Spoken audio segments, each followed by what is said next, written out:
Just advise members, the committee meeting is recorded and broadcast in Parliament buildings and also online. And nobody in the public gallery, so I'll just go on. Apologies. Any apologies? Colin McGrath is an apology. Linda is on her way and will be here slightly late. So, Chair's business. Just to inform everybody, myself and the clerk attended the APG on terminal illness on Tuesday of this week to provide an update to that APG on our committee inquiry into access to palliative care services.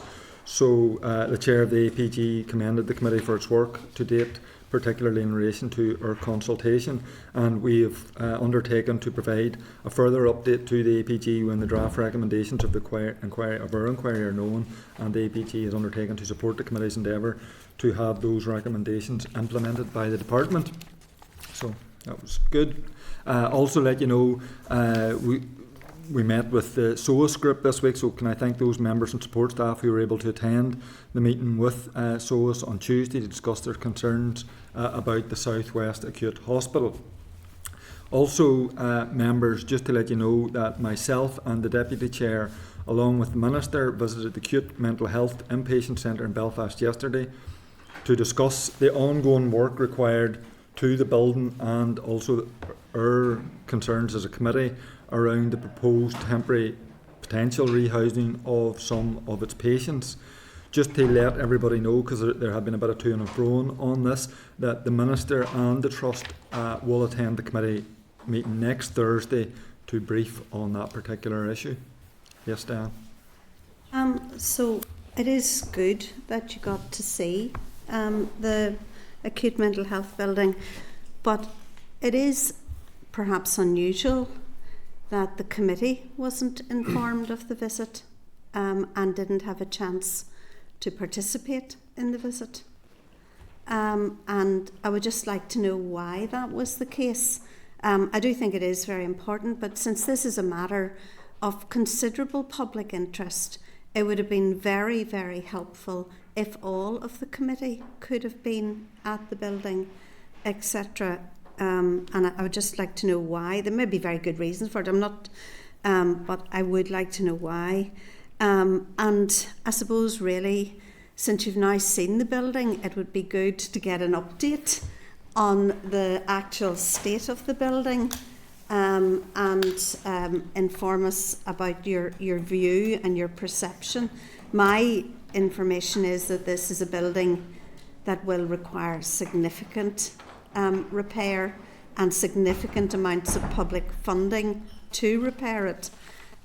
Meanwhile, other health projects will not go ahead because we are sinking money into a building that is five years old, and so on. So it would be good to get your assessment of the building, but also an explanation as to why the committee were not invited to the briefing. So, and the clerk can keep me right here. I did mention last week's meeting that we were going in my apologies. I could well have missed that. And in my head, I had the same thoughts that you had, which is why I raised that we had been invited to see if anybody raised that issue last week, which would have given us time. Nobody actually raised it, Diane. So therefore, it is normal though that the committee, clerk and administration sort of sends us out a note, says this is going to happen, and unless I missed the note, and that could well be as well,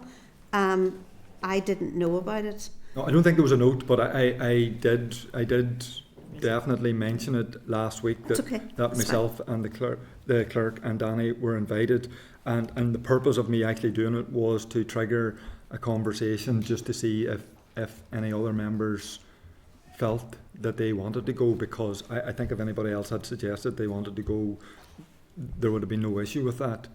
Perhaps I take on board completely the issue of why was it just myself and the vice chair, and that might have been for space and safety reasons, because there was quite a number of officials then that was added to by the minister and his team. In terms of our assessment, I don't really want to go into a pile of detail because, I mean, that's the purpose. I don't want to answer on behalf of either the trust or the minister. I mean, we visited the 2 rooms that they are currently doing work on. So, I mean, at the minute, it seems to be that they're doing 2 rooms to see if that's a possible way of moving forward, doing 2 rooms at a time, but also to get to the real extent of the problem. We then took a walk around the facility to see the nature of the good within the facility, but also we seen other instances of damp, of mould, of skirting board, of walls, things that you wouldn't expect to see in a new building. We then took a walk up above the first floor to where the pipe work is to see the nature of that. But I mean, rather than myself and Danny giving our opinion of it, I mean, because that's essentially the extent of it, I think the committee will have a lot of questions next week for the trust and the minister in relation to it. Then, just so that it informs all of our discussions next week, could we get a written brief from the trust around that and the department, and have them put it on the record exactly what they think is wrong? My information as well was that there was to be a further report done. I got a reply from the minister which said he had a report which he hadn't read, so he couldn't tell me about it. So yes, really. So could we, is there another report? And if there is another report, will the committee get sight of that report as well? I mean, I'm not a builder, and I'm not, but we'll know if there's something radically wrong. We'll be able to have enough common sense to read that. I think it's a very good suggestion to get something right in advance of the meeting. There was a bit of to and fro about the timing of our meeting with the trust and the department on it, because of some things that they may feel they're not able to tell or say. Myself and Danny were very forthright that the committee had requested an urgent meeting, and we wanted an urgent meeting, which is why they're coming next week. So, I mean, that point was made very clear. If there are things that they can't say next week, we would rather hear them saying that and telling us the rationale for that. Danny, you're happy enough with that? Yeah, no, that's absolutely correct. Yeah. Nilla, did you want to come in? Yes, I did, and I raised this issue with you, but it's actually it's about the acute mental health inpatient, but actually it isn't about the building itself. Okay. So I would like to ask the questions next week, but they're not directly about the building. It's so just for context, and I think others have received the correspondence. When Muckamore was earmarked for closure, there was assurance that there would be 4 beds for people with a learning disability who are in acute crisis, and that hasn't really transpired properly, and there have been adult safeguarding concerns. And I've had contact from the parents of Laura Sharp, who was a resident of Muckamore and who has also been in the news because there's difficulties around where she has been rehoused, and with Glyn Brown as well, and with a number, I think, of families with Muckamore, all raising similar concerns around these 4 beds. So I think if committee would agree, if we could let the minister know that there would be questions relating to that as well, because I think it is of significant public interest that the families involved in Muckamore, some of them are going through additional crises, and indeed other families as well, because previous commitments are not being kept, and because of other safeguarding concerns. I mean, I think it's clear from yesterday that there are 2 issues: one, the building and the state and the cost and the public perception of that, and then certainly the other one is the patients at the Belfast acute mental health and also Muckamore. So there are 2 issues, and I think the minister will be expecting questions on both issues. Okay, so just moving on then. So item number 3, draft minutes. Draft minutes of our meeting held on 20th of March are at page 6. Everybody content? Okay, thank you. Matters arising. None? Okay, so we're moving then swiftly on to item number 5, departmental briefing, which is an oral briefing from the department on the budget. Can I refer everybody to tab 5? So included is a departmental briefing at page 17, equality impact assessment at page 25, copy of HSE's 3-year plan, departmental correspondence relating to additional costs of national insurance, that's at page 123. And the departmental response to the committee questions on the need for additional funding for the health and social care sector. So can I welcome Bridget Worth, Director of Finance within the Department of Health, David Keenan, Head of Financial Planning within the Department of Health, Preeta Miller, Investment Director, DOH, and Jessica Sang, Capital Resource Unit within the Department of Health. So you're all very welcome. I'm going to hand over briefly to yourselves, just if you want to give an opening statement, and then we'll take questions from members. Okay, thank you, Chair. I'll start by talking you through the resource position, and then I'll hand over to Preeta and she'll give you some opening remarks on capital. As I outlined to most of you in our January session, the current draft budget resource allocation proposed for health has essentially given us an additional 200 million of funding when compared to 24-25. And that 200 million only goes so far in covering those inescapable pressures that we need to continue to run the health service in its current form. Just picking up on some of the new pressures we face from table 1 of the paper, we need 65 million to meet our obligation to pay the national living wage, 36 million to ensure GPs and other providers of health and social care services have the funding they need to afford the increase in employers' national insurance, and 150 million for a 2.8% pay rise, which is the increase the UK government has recommended to the pay review bodies. And I'm at 250 million already before we even touch on price inflation and the need to address growth in demand for our services. We have undertaken a very robust review of the essential spending required in arriving at this position. For those of you who've read our EQIA, you'll know that we've reduced this assessment significantly from our original bid.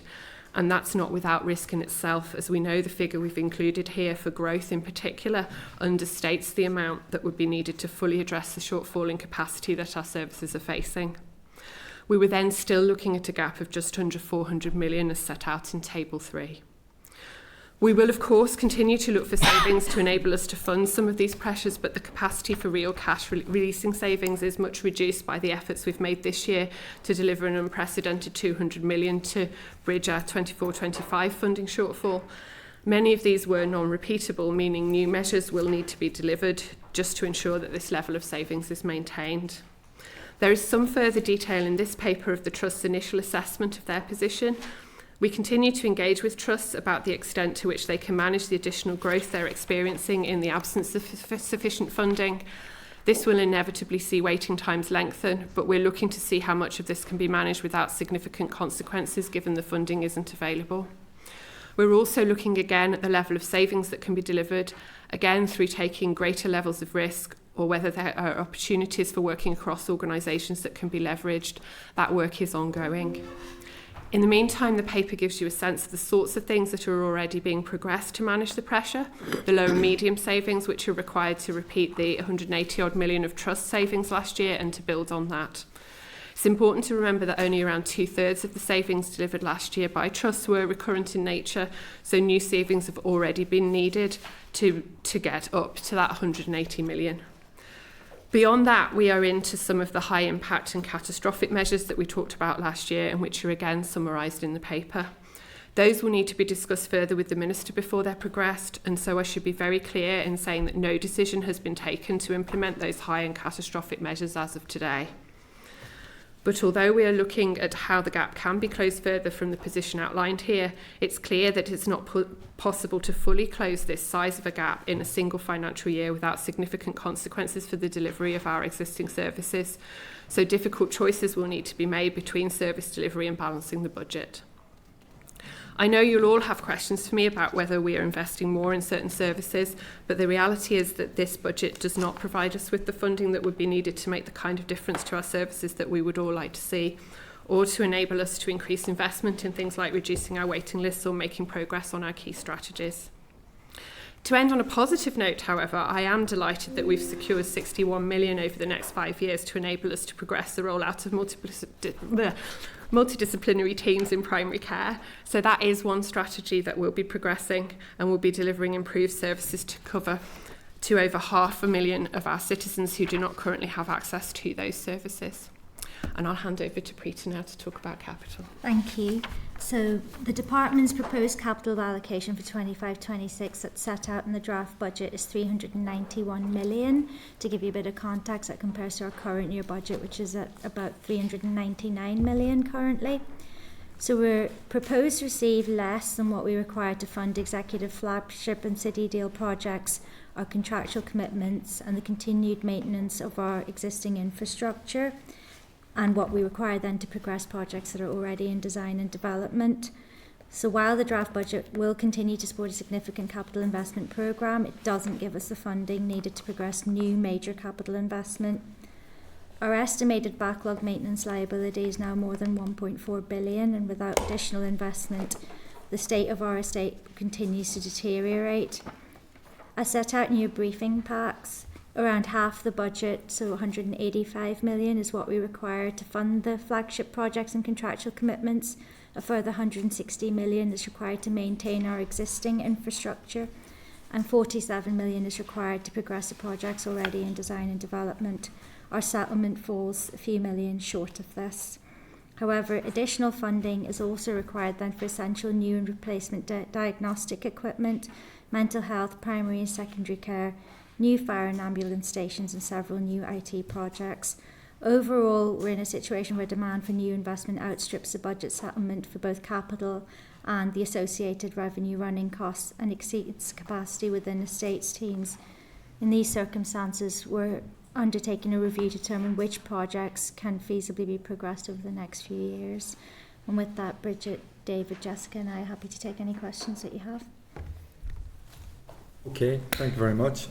I'll just start. So, obviously, the committee and individually will have met with the independent health sector. The Westminster imposed national insurance employers' contributions has put an extra strain across public services, no more so than within the health sector. So, we've met with GPs, with community pharmacists, dentists. We're doing an inquiry into or the hospice, palliative care. So we've met with the hospices and also domiciliary care staff. So the 36 million for the independent sector, is that going to cover all of those within that independent sector? So that 36 million is our estimate of what it would cost if we were to decide to fund that, yes. And there has been no decision yet to fund that? There's not been final decisions made on the allocations proposed in the budget yet, that's correct. Okay, so if you were in one of those sectors worried about that, when are we likely to make that decision? So first of all, we need to have a final budget. So this is a draft budget. We're obviously waiting for the executive to give us a final budget. We are continuing to work on the position in the meantime, with a view to us then being able to make a decision as quickly as possible after we receive a final budget. But until we have a final budget, we obviously don't know exactly where we stand. You're working on the basis that there is 36 million available to fund the independent sector for national insurance employers' contributions rises. And can I just ask then, if you're working on the assumption that 36 million will cover all of those sectors that I have indicated, so GPs, community pharmacists, dentists, the independent hospice sector and domiciliary care staff? So the plan that we have on the table here is short by some 390 million of being fully funded.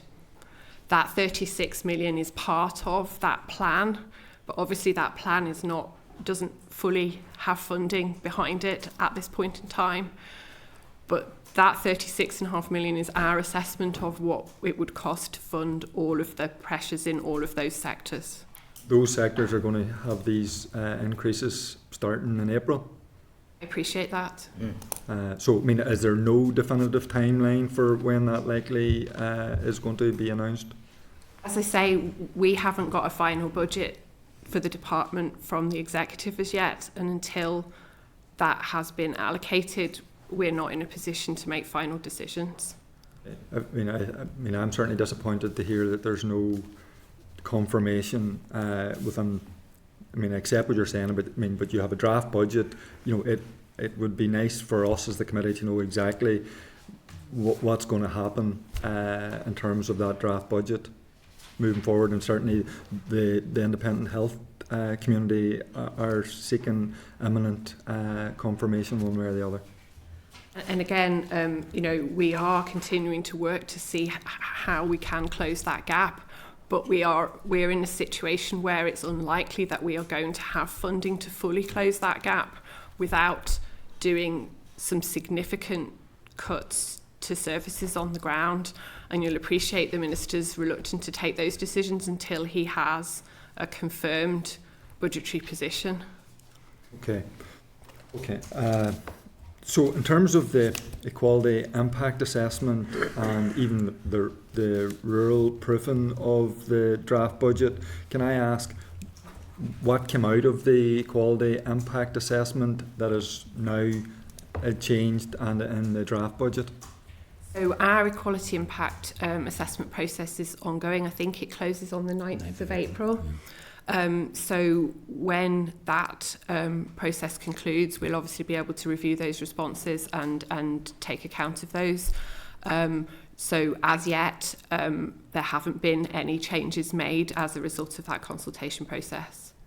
Okay, and obviously we're all in agreement that multi-year budgets is the position where we want to land upon. I mean, what preparation work is ongoing within the department to move towards a multi-year budget scenario?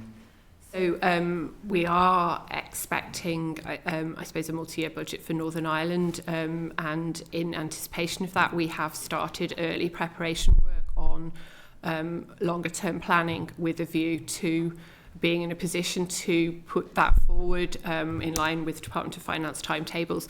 Obviously, an awful lot of our time and effort at the moment is being taken up by trying to address the 25-26 position. I would like to have more time to look to the future, but that obviously has to be our priority at the moment.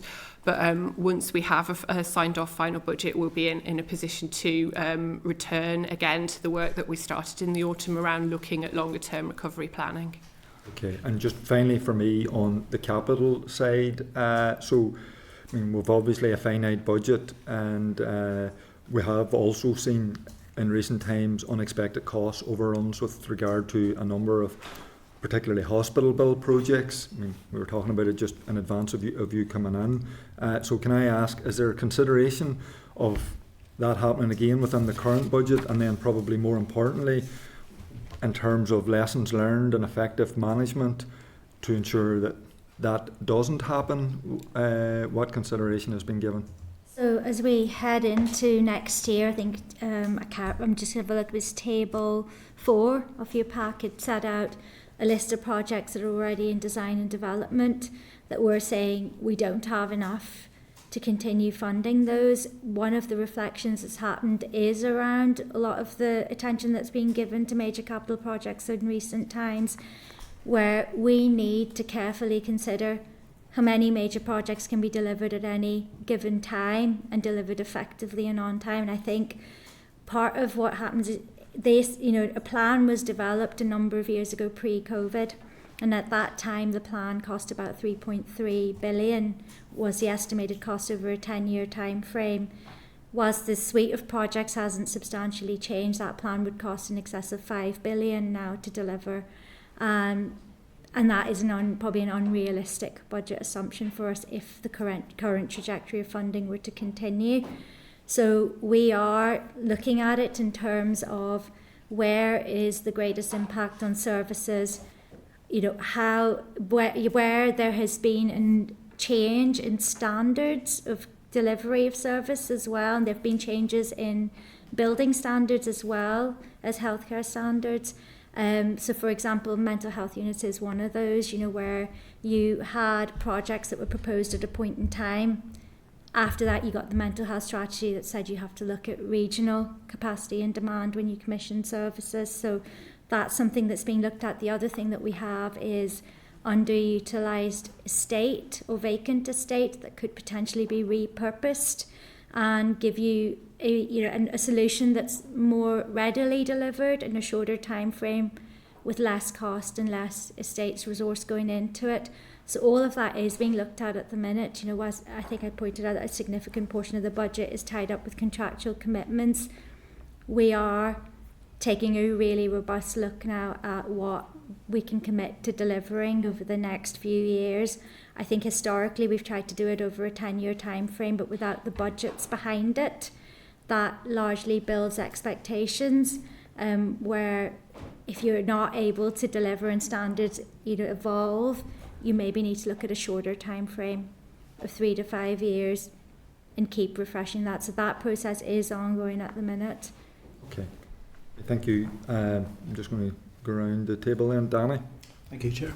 Thank you for that so far. This all seemed very familiar to me, very similar to the presentation we got from you last year. In fact, some of the numbers are very, very similar as well. Last year we were told there would be a reduction of 400 acute hospital beds across Northern Ireland, estimated reduction of staffing of 1,200, 4% reduction in staff costs, a reduction in more than 1 million hours worth of domiciliary care, and estimated reduction in care home beds of about 500. Did any of that happen? So fortunately, we received around just under £500 million of additional funding in year this year, and that has enabled us not to need to undertake those catastrophic measures that we were indeed tabling. Very similar, completely agree, to what we're setting out here. If we were to have another £500 million worth of funding come to us again in year 25-26, I would be a lot less worried about the financial position.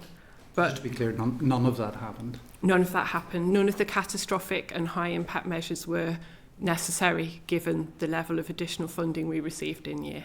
Okay, I'm very glad that was the case. Obviously, we don't want to impact services further. They're under enough strain as it is. Thank you for that. I just wanted to go back to something the Chair had mentioned there. Just those sectors, just to confirm, the sectors that you are planning to fund national insurance contribution rises: GPs, community pharmacies, dentists, hospice sector, and domiciliary care providers.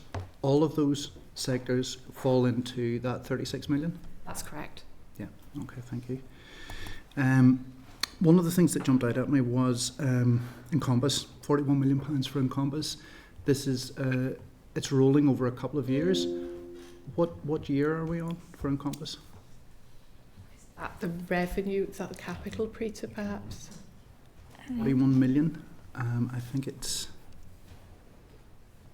Most likely capital, sorry. Yeah, it's much in excess of the revenue needs, I think. So. Yeah, it is part of the ongoing rollout of Encompass. I'm sorry, I can try and look up how many years are left on that.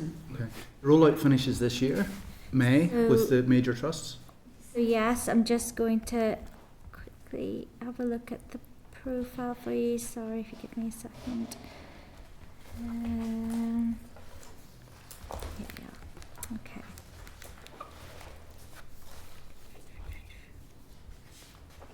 And I'll find you Encompass.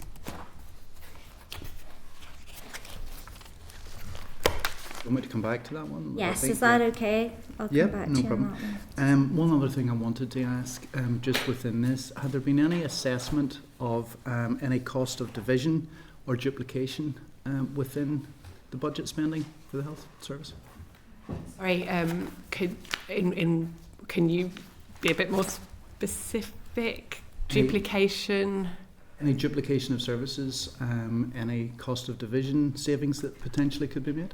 So not specifically. I'm not aware of significant costs of division within health, to be honest with you. We tend, our services are universally available. So has there ever been an assessment of that? I'm not aware of a specific assessment, but I I'm also, as I say, not aware that there are significant costs of division within health, and that is probably the reason why a specific assessment hasn't been undertaken. No problem. And thank you. Just going back to the Encompass one, is there any? So there is a £40 million pressure in the following year, and it continues to incur a little bit of cost in the next number of years. And the reason is that you have the main system and the rollout to the trust, but there are also subsidiary ICT systems that have to communicate with Encompass. So once you roll out the main programme, you also then have to make sure the interfaces between other systems that it can source information from can link into it. But the costs substantially reduce then in the next number of years. So, hang on a wee second. So, to roughly about 4 or 5 million per annum, and that continues to about, let me just see, here, is that there? I am so sorry. This is very difficult to navigate on a very small screen. 1 second. So, got 1, 3. So about next 5 years. Okay. Does that include the rollout to other arm's length bodies and other providers, such as GPs, such as hospices? So all that is envisaged within Yes, that? it's all part of the one programme, yes. So they will get full access to Encompass over the next couple of years? I don't know the exact timing of the delivery. I can come back to you. I would need to liaise with our digital delivery team on that. Okay. Sorry, I don't have that. One last question. One of the areas where there was a low to medium impact proposal was in workforce, and it highlights workforce agency and locums, 100 million, community care, other service impacts, and miscellaneous. Now, it says that the agency costs, these cover a range of areas such as agency costs, nursing in general, recruitment controls. Can you tell me recruitment controls, given that workforce is telling us we are understaffed in many areas across the health service? Can you explain the use of the recruitment controls there? So that is, given obviously the financial situation, we will want people to be reviewing every post as it becomes vacant to see whether it's still required or not, and whether we fill that post, or whether, as you say, this isn't about losing people that we've got, but it is about saying, do we need to fill that particular vacant post, or is there another post that's more high priority, or is this still the way we want to be structured?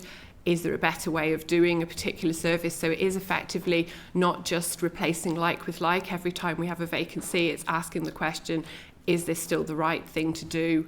Is the change needed here? So when we say recruitment controls, it's around making sure we question each vacancy that we fill to make sure that it is reflecting where we think we want to go in the future. Given what we're hearing from most sectors who have come in front of us month after month, that there does seem to be quite dramatic shortages right across the health service. So the use of the term recruitment controls there surprised me. That we would be hopefully trying to bring in people to fill those vacant posts rather than controlling. And so I suppose it's not that it is just making sure that every time we fill a post, it's a post that's necessary. Now, I mean, as you say, there are so many vacancies across the system. I can't imagine that means we will be stopping recruiting, but it is making sure that we control, so we're recruiting to the right posts in the right way for a future health service, rather than simply replacing like without thinking about it first, if that makes sense. Okay. I might have some further questions about that, but thank you. Thank you, John. Thank you. Nola? Thank you very much for your presentation. I just want to clarify a few things to make sure. Sorry, I've gone out of my pack. I'm just trying to find it again. With regards to the figures, just to ensure I've got it correct. So 300.9 million deficit in the trusts, and an extra 20.1 savings the incoming year. And And I just want to talk about those savings a little bit. The 25, 26. So I'm just trying to find it on page 19. No, I don't know what page it is of yours. But it's the breakdown of assumed savings that I just want to ask a question about. Just basically, if you could just explain the PPE one at 5 million, and is that because of our previous? Is that one of the elements of the previous issue that was here at committee back in January? I think it quite possibly was. It's linked, but effectively we bought PPE at the height of the market that is still being consumed in our health service now. So we are still effectively, you pay for PPE when you use it, not when you actually buy it.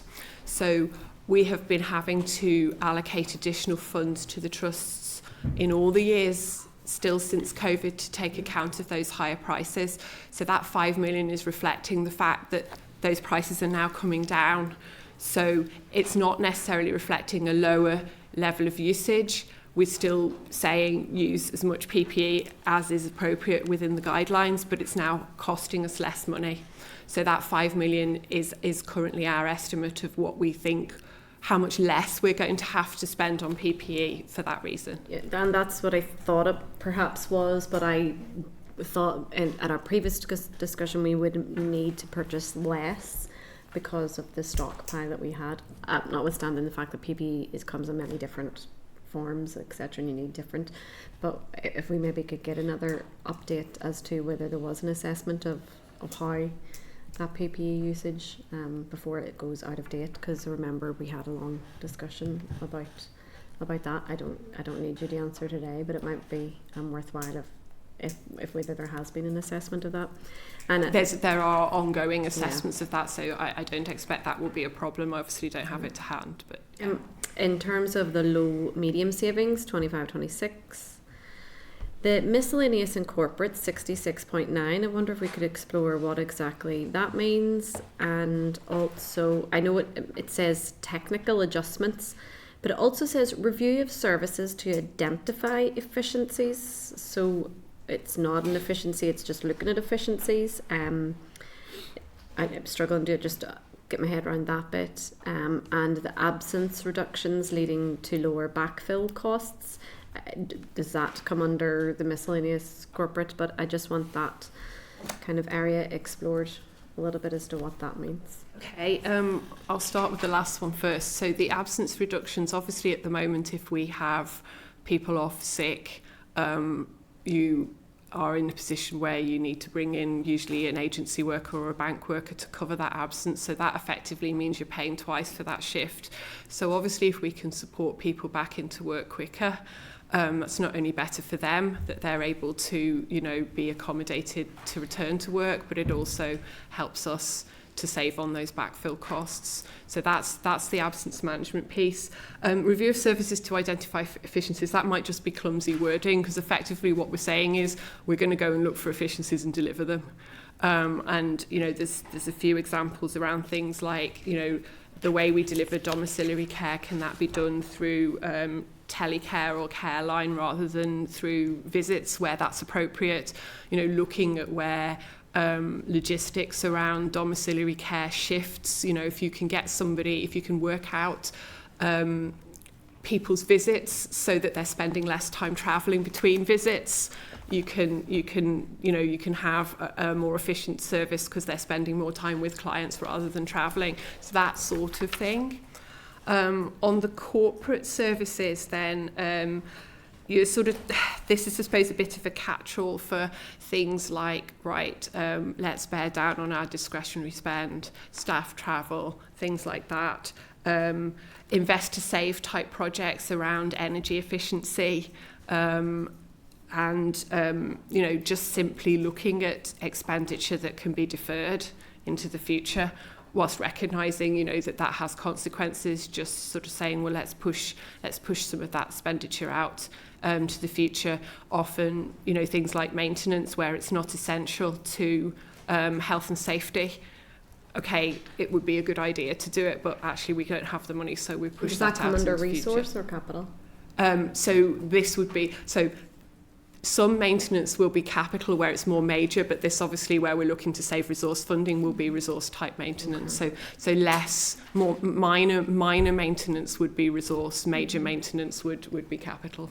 And the care home beds, domiciliary care, 23.4 million savings, but I mean, it doesn't seem like what you're suggesting would amount to 23.4 million. So what is So that was just some examples on domiciliary care. I mean, the other thing would be around review of existing care packages to make sure that the level of care is appropriate to need.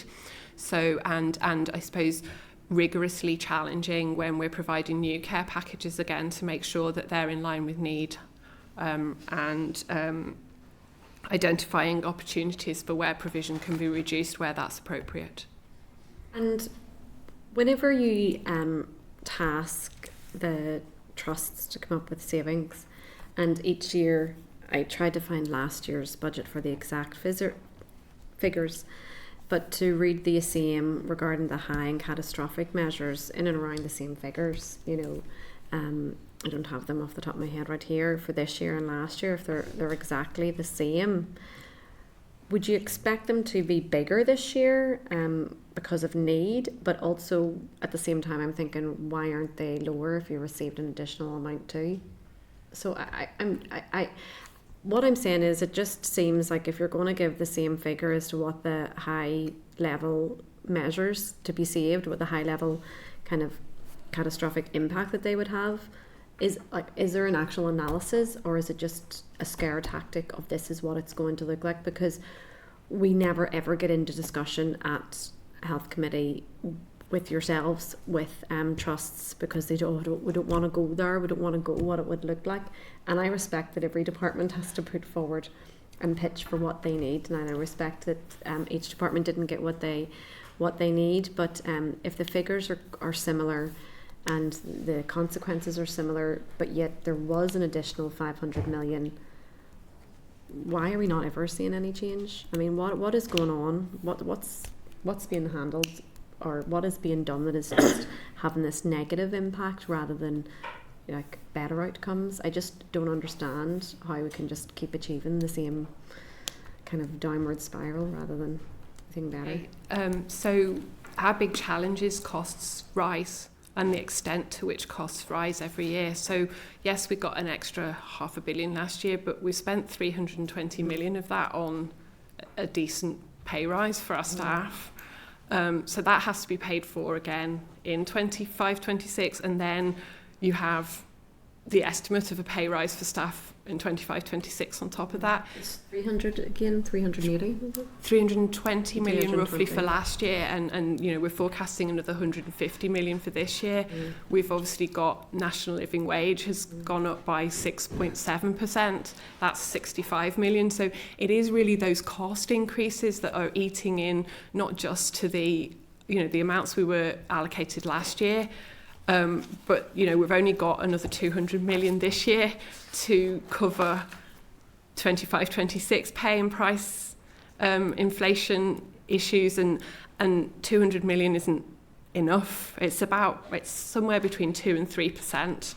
And if you're giving your staff a 2.8% pay rise and inflation's running at 2.5, 6, 7, 8%, it's gone. Yeah, no, and I respect the staff issue, and staff deserve their pay rises, of course. But with 500 million and 320, and still coming out at 280 million in terms of savings, which could be catastrophic, it just seems to me like what has been the assessment of where they landed at that figure. And the reason why I ask is because we don't really get, the detail, the reduction of around 850 care homes, or reduction in domiciliary care support of around 1.4 million hours, but yet people can't get care packages at the minute. We're hearing people every single day not being able to be discharged from hospital because they're not able to get it anyway. So is it not true? Because something isn't correct.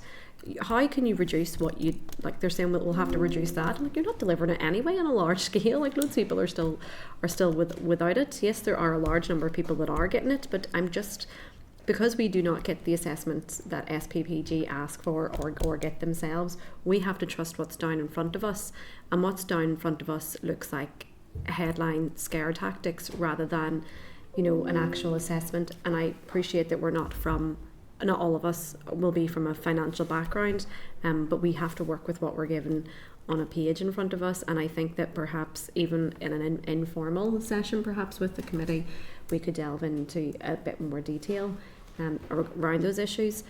We are approached by people as well who highlight that other savings can be made within trusts in particular, and that's not, you know, isn't on you, that aren't made. And, you know, it's difficult for us to go on anecdotal stories from people coming forward, but it's also difficult for us just to have what we have in front of us. You know, are there any other elements as to which you've asked the trusts to make savings on that are not frontline services, to which they refuse to do, or that they have given a true reflection of analysis? And one thing that I think of is the admin and bureaucracy between the trusts. You know, is there an element, is there too much paper pushing going on with regards to the administration of some care?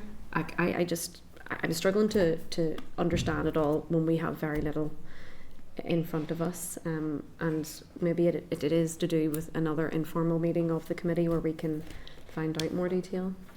I'm always happy to meet the committee informally if that's something that would be useful. I think, you know, there is an extent to which if you're going to get down to a lower level of detail, that it's the trusts probably who are best placed to answer some of those questions.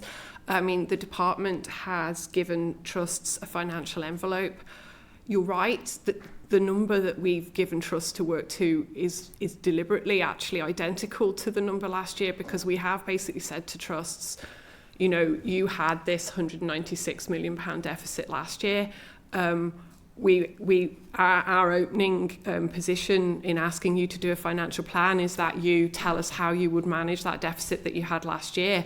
And as you can see in the plan, then the balancing figure almost is, and the department will then, you know, hold a risk of around 155 million, hoping that, you know, natural slippage and additional allocations will plug that gap. So we're trying to give the trusts a realistic target. We were trying to give the trusts a target that was familiar to them, because they would have looked at it last year and we would have been saying to them, look, you know, there's not going to be money coming again next year. You need to look at that figure again.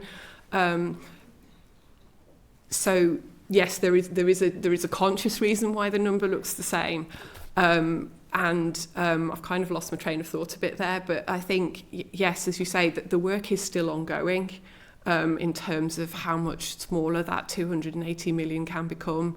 As I said in my opening remarks, between are there additional savings we can drive, as you say, if we work together regionally, if we look across, you know, if we push in and take a bit more risk, and actually can we manage some of that growth? Because a lot of the difference, I suppose, between, you know, the reason the trust deficit position has risen is because they're saying, well, look, the demand for our services has gone up. So, you know, that there's an element of that. But again, we're sort of saying to them, well, are there different ways you can manage that demand? Is there some of that demand that's less risky than others that you can potentially not meet? How do we try and cut this? So, but as I say, I think, you know, if you want to get down right into the detail, perhaps an informal session with maybe myself and some of the trust and SPPG colleagues might be useful. Yeah, it could be, and I appreciate that it is not an easy issue either. But one thing that you've actually given me questions for that as well, is you just talked about working better, working regionally, and we have done visits to different trust areas and different talk to different specialties, and there's some that are, and then there's a lot that just aren't, and a lot of the time, a lot of it is the bureaucracy of that working together to actually improve efficiencies and proper patient outcome. So it just seems like there's no, it's not maybe unkind to say no, but there's a difficulty in kind of like driving that kind of regional efficiencies through the trust. And I've no one taking up time, so I just want to ask one clarifying question is, those efficiencies, are any of them underspends? Or, I mean, So that kind of miscellaneous corporate will be a little bit of a catch-all for, and we know there will be natural underspends in the situation. So each trust will have made an assessment of where they think there might be natural slippage and underspends. We then, as I say, have added in that perhaps very optimistic 155 million, going, well, look, every year underspends emerge that we're not expecting. So rather than cut services, let's just assume that some more underspend will emerge from somewhere as we go through the year. Is the underspend in the figure in the total savings? Is the underspend figure in the total savings figure of the low, medium and the high? So there will be some trust assessed underspend in that figure, but then also in the overall departmental plan, the department has taken a view that the trusts are always conservative in the amount of slippage that they estimate. That's why I'm asking specifically about the trusts. The savings from the trusts in the total savings, the 201 and the 280. Does that include underspend, and would it be a great deal or a small? So I don't have a detailed breakdown to say exactly how much of that would be. Would you be able to get that for? I may be able to. I would need to see if we've got that information, but certainly I can take that question away. Thank you. Sorry, Chair. Good. Diana? Yes, thank you, Chair, and thank you. So just to be absolutely clear, this is a draft of what has been presented to the Minister, but the Minister has taken no decisions on, or has the Minister seen this? Minister has seen this. Minister hasn't yet taken decisions. There's no decisions been taken on this. So we are expecting that trusts are already delivering the low and medium savings. So our expectation is that those will already be being delivered, and that is a general position that we've been taking since last year, that if the savings are low and medium, that they will be being delivered. But in terms of anything beyond that, and in terms of the allocations, final decisions have not been made. Okay. And that's because you haven't got a final budget yet, but these are your assumptions. So it's partly because we haven't got a final budget. It's partly because we're still working with the trusts to say how much of this can we do without going into high and catastrophic savings. So we're still working around refining the plan as well.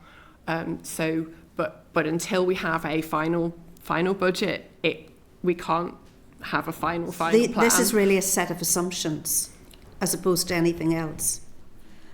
Yes, but I suppose in general, a budget always is a set of assumptions until we actually get to the end of the year and we see how things have turned out. We're always working on sets of assumptions. A set of assumptions, since I've been on the Health Committee, always included a section on catastrophic cuts. I'm always wondering why we automatically go to catastrophic cuts as opposed to looking for savings elsewhere. But I suppose we start with the low and medium, and that's where we've got £200 million worth from trusts of low and medium. We've also got £40 million elsewhere in the plan of savings that are not high and catastrophic. I do want to come on to those, and I'm just trying to understand how we've got to the tables and the figures that we've got to. And I must say, Nuala and Danny's points are well made in that we're just presented with these in and of themselves. We don't know how you've made those conclusions or those assumptions. But anyway, just bear with me for a minute. I'm no financial expert, so I have taken time to work through some of this. So the figure at the table 1, at the top of table 1, the very first figure, that's a rollover. Yes. So why did you simply roll over as opposed in saying this is a rollover of this amount of money, because it's virtually all of the health budget, in saying it's a rollover of this amount of money, what assessments did you make about choices as to where money should go or not go, or more or less, or need or not need? What assessment is made in that rollover, or is it just simply a rollover with an additional proportion of money for inflation or need? So the starting point is the rollover and the inflation need. But what assessment did you make of the rollover? What assessment is in that figure? Or is there any assessment of need or savings or anything in that figure? Is it just simply rolled over plus inflation or whatever? Table 1 is rolled over plus inflation. So that's where we start. So we start our planning process by saying, if we were to run the service as we're running it now, what would it cost? We then go on to say, well, actually, we need to look at how we can make savings and efficiencies on that. And that's where table 3 comes in. So we don't make the assessment. The table 1 is about us saying, right, well, if we did it as we do it now, what would it cost? Right, well, what do we need to do to make it affordable? And that's in table 3. So it's when we're coming to examine where, so the 30 million, for example, from the Departmental Core and SPPG and smaller ALBs, that's come from us going through every single budget line that's being spent in the department and in SPPG and going, do we still need this? Should we be spending this? Have our assumptions changed on what that price is? And that 30 million then is our assessment of what changes. To reinforce Nuala's point, saving 30 million from SPPG and ALBs of the department is a significant saving if you can make it. But it tends to ask the question is, we have no detail of that. We don't know how you've come to that assumption, whether that assumption is it's just the lack of detail in everything that we get that is a little bit frustrating. I mean, you're proposing 86 million for departmental management, another 364 million for departmental programmes. Arm's length bodies are going to be allocated 244 million, with the medical and dental training getting 71 million, and 31 million for the management and administration of the Public Health Agency. Those are phenomenal sums for some of the arm's length bodies of the department, which we don't have any information on. I have actually asked some questions on some of that around it, but they are phenomenal sums. And are they rollovers? Are there savings in that? How did we get to that? So again, I mean, the vast majority of the management and administration expenditure of the department and PHA will be staff who are in post. Yeah. So to a certain extent, yes, you start with an assumption that those people will remain in post. And as I say, that's when you then get into the challenge around, okay, what then can we change? What savings can we take from that rolled over position? And so for each of our smaller ALBs, we have operated on the basis that the only additional allocation they'll be getting in 25-26 will be for pay. And we've asked that any other pressures that they are experiencing, that they make savings in order to meet those. So whilst we're not necessarily taking budget away from them, we're saying where you have pressures, you need to manage those within the allocation that you've got. And that's the approach we've taken in relation to them. Because recognising a lot of them are very small, if you're going to, a lot of them are small, they've been operating on the basis that they haven't had additional funding over and above pay for many years at this point, and they really are right at the edge of being able to deliver their necessary services from those allocations.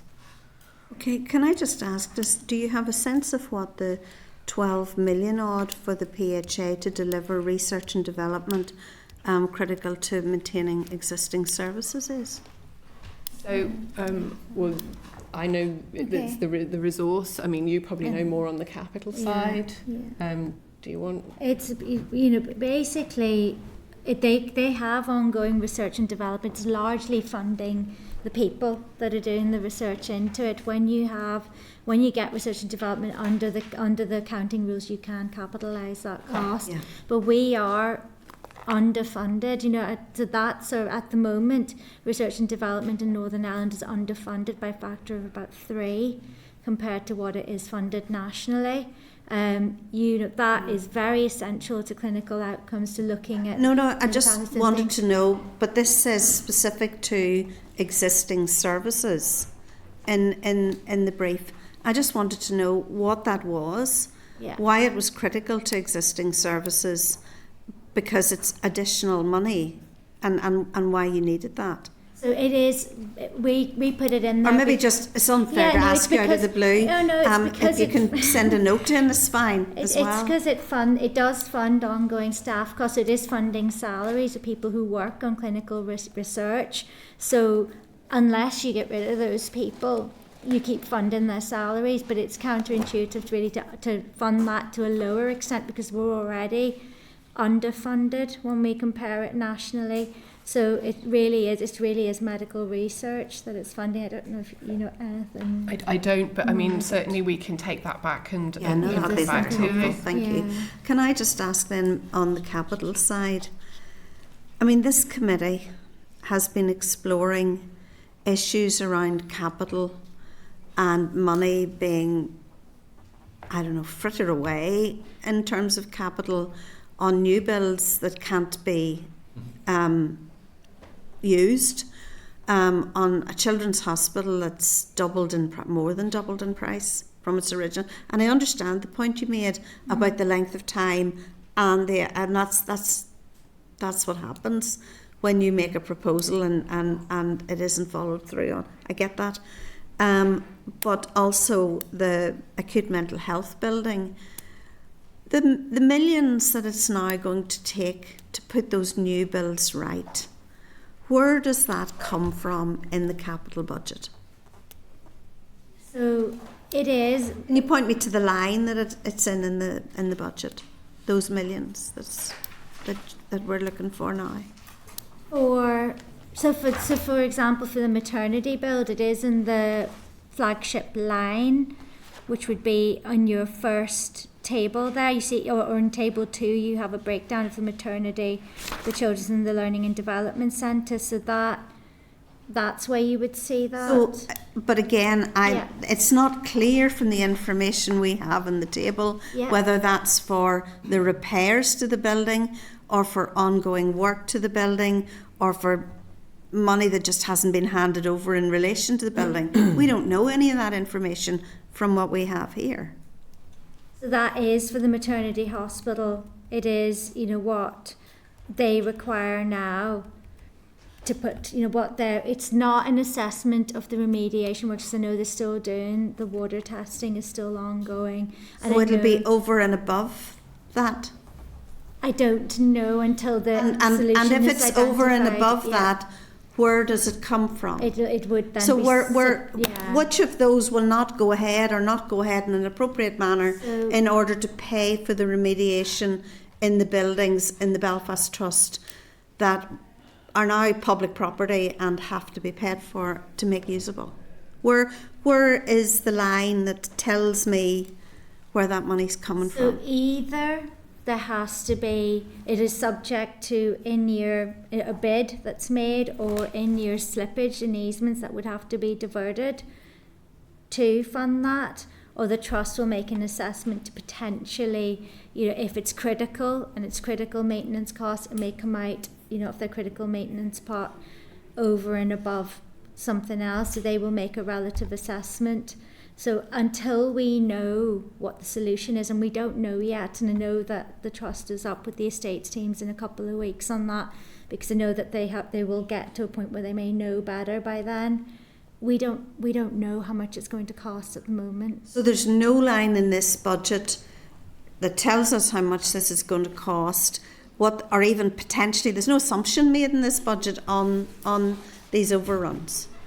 If we're all talking about all the assumptions that we have in front of us, there's none in this paper that we got on all of the overruns and capital. No? So we don't know whether some of those projects that are listed as ring-fenced will get more or less because we have to fix what we have. And so it's always going to change and evolve as the year continues, and that is the inherent nature of a capital project. We don't, until we know what the solution is, we wouldn't know what a cost is. So we are largely waiting for the trust to finish that assessment of what the solution is to the maternity, and until they finish their testing and have identified a solution, we don't have a cost to work with. Because that then leads me to those projects that are in design and development. Yes. If we are constantly then paying for overruns and costs, the projects that are in design and development have little to no chance of actually making it through even to the most basic, fundamental first stage of design and development if we keep mismanaging projects. That is right. If there are cost overruns, it will inevitably mean that there is some reprofiling of remaining projects in the plan. That's one of the reasons we're having to take a look at those projects in design and development, because a lot of those, when they started out at an initial phase where they were concept, came with a cost, but as building regulations change, or maybe a service moves, and the recommendation is that there has to be a single room provision as opposed to a multi-purpose, multi-room provision. The costs change as the project goes through the various stages of design and development, and that's where we're saying we need to take a look at it, because actually you cannot deliver everything now as it currently sits, where the costs have doubled over the last, if you rewind 3 or 4 years, we're now looking at double the cost of what it would have cost at the time a project was proposed. Just finally from me, Chair, in terms of the overruns, what new and additional measures are now in the department, in the capital side and the Health Estates Department, are part of the department, that will actually make sure that these sort of things don't happen over and over again? My information on the acute mental health building is that this is in a fairly poor state of repair, and that will take significant funding to put it right 5 years after we move into the new building. Which surely that must mean that everyone else across Northern Ireland who's waiting on Altnagelvin, Craigavon, really important projects, are being left to wither on the vine because we're not managing projects properly. Again, I know that the estates and the trusts are with you in a couple of weeks. From my remit in the department, when we're looking at business case approvals, we have changed the way we do that. So Children's Hospital is probably a recent example of that, where we have put in place measures where we get much more routine updates from them, so that we're able to call the trust in and ask questions much earlier in the process. And I know colleagues in the estates team have done similar things where they look at schedules of work and changes that potentially emerge over the course of the project, so they can keep much more stringent control of it. So we are extremely cognizant of some of the findings and learnings that have come out of the system, and there is a change in how we're managing those. But I don't want to comment specifically about the measures the estates team are taking. It's obviously being managed by them, that side is being managed by them. Again, that may well be a subject for another day, but I actually think it's a hugely important subject. If you're to give proper scrutiny to something, you need to know what they're actually doing to, within the department and within the trusts, to actually make sure that things do not happen in the same way again. For the health estate in Northern Ireland, it's not a massive budget, which means that every penny of it is an important part of the budget. And to know that, we're now only tightening it up years after we learnt from the critical care building in the trust, I don't know. It defeats me at times as to where it's going. Anyway, thank you very much. Just to alert you, Diane, and all the other members, we're actually going to have the estates team from the department, if I'm correct, and on the 10th of April to Excellent. do some of those quiz. So we're one step ahead from. Ahead of me. Just before I let other members in, Dan has triggered something in terms of the process for me that I just want to be clear on. So when Dan pointed out about the 7-odd billion rollover and the way then you look at these figures and moving forward, I'm just curious about the minister's input into the budgetary process. So, like, you expect the minister to be strategically designing policy and leading and giving direction to where the money is spent. And we hear the minister all the time talking about shift left. So I'm making an assumption that the minister is talking to officials like you and others within the department to say, here's my priorities, here's my strategic directive. I want you to come forward with a budget that allows me to do the things that I think So this committee has met, and the minister I know has met with GPs who talk about investment in primary care and the impact that can make. We've met with community pharmacies who tell us a bit of investment here, here's the impact that can make. Allied health professionals, similarly, more nurses, more domiciliary care staff, shift left, community in the care. Where of any of that strategic direction from the minister is included in this budget that we have in front of us? So It's just a rollover. we have, but I mean, the health and social care system is a large and complex organisation. So you have to start from the fact that you have it set up in a certain way. And the changes to that have to be made incrementally. So you can't start with a blank page and go, well, this is what we would like it to look like, because you have 65,000 people, or however many it is at the moment, employed in that service, delivering services in a certain way. And you can't just sort of, it's not easy to sort of just go, actually we would rather they delivered it in that way from the 1st of April. So we are always incrementally looking at how we change things. And in the past we've been very heavily reliant on new investment to make change. We're not in that position anymore. So it's a massive cultural shift for the health service to actually be saying, well, if we want to make change, we've actually got to take something away from somewhere or do something differently, because we've not got extra money to layer in additional services on top of what we're currently doing. And I can tell you the minister is very disappointed with what I've brought forward to him, because he would like to see a budget that enables him to make greater change and to invest in new and improved services.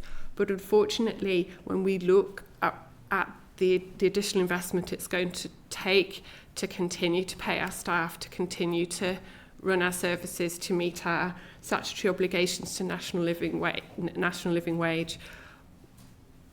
We have barely got enough money to do that and are having to look for considerable savings to do that. It's hard to see how those additional things can be done at scale and at pace with the funding envelope that we have available to us. Okay, and I'll not hog the meeting. I might come back to it. Orlia is next. Orlia? Yep.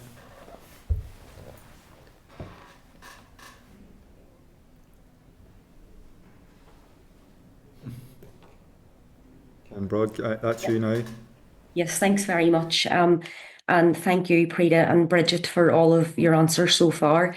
I'll maybe just follow up on some of the issues it's been touched on from some of the other members. So first of all, I wanted to ask a question around the medicines optimisation efficiencies programme. So the MORE programme, I know you had stated in the table that you're hoping for £5 million of savings from that programme.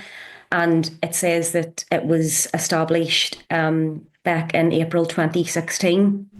And I just wanted to ask, are the savings of £5 million that you hope to make this year, are they in line with what would have been projected or expected whenever this programme was designed, just to get a wee sense of how successful a programme like that is or isn't?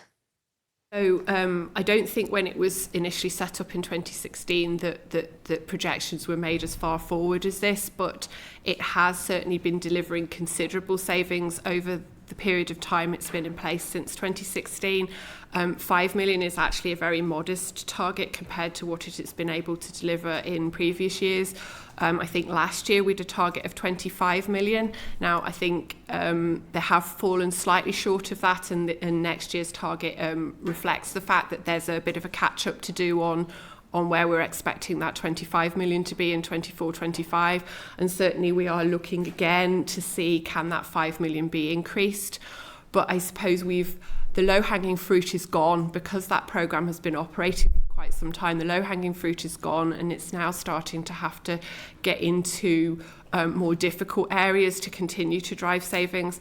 Look, I'm not an expert on this. I'm sure pharmacy colleagues could brief you better, but I mean, it has been an incredibly successful programme over the years, and certainly if you were to I can certainly come back to you if you want a total of how much money it has saved. It will be, as I say, I think during the COVID years they struggled to hit 20 million a year, but they've broadly hit about 20 million a year since that programme's been in existence.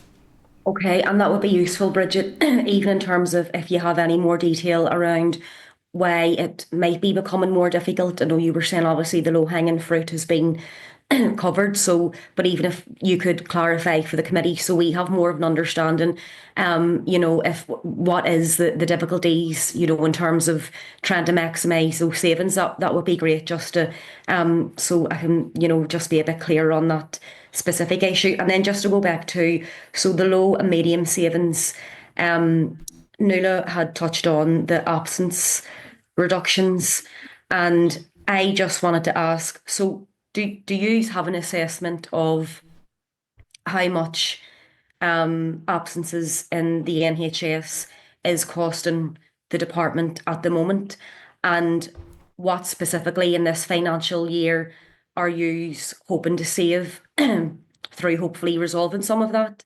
And then I know you had touched on earlier, how this could be done, and around the trying to help better support people, coming back into work. And I wanted to ask then, so your assessment of how much it's costing, what specifically is the target you're hoping to save? And then finally, around the how you're going to save it. So who oversees that? Where does the buck stop? Is someone, taking charge of this where they're going to oversee a specific programme of work to actually try and support staff to come back into the workplace? Is that going to lie with the chief executives of the trust, with the minister? Just if you can clarify in terms of logistically how you intend to track those savings and who's going to oversee that.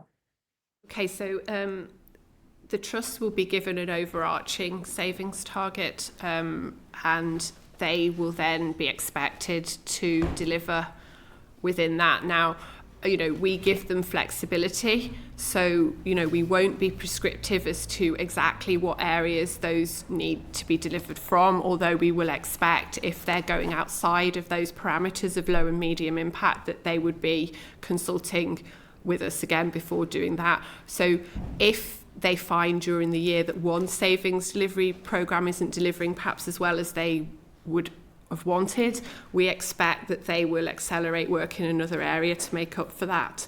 I know that workforce policy colleagues are in the process or have perhaps already set some absence reduction targets, so I would have to defer to them. I don't have those figures with me at the moment, but I know that they look to set targets most years to reduce the percentage of absence. It's not normally a financial target, it's normally a reduction in the percentage of absence.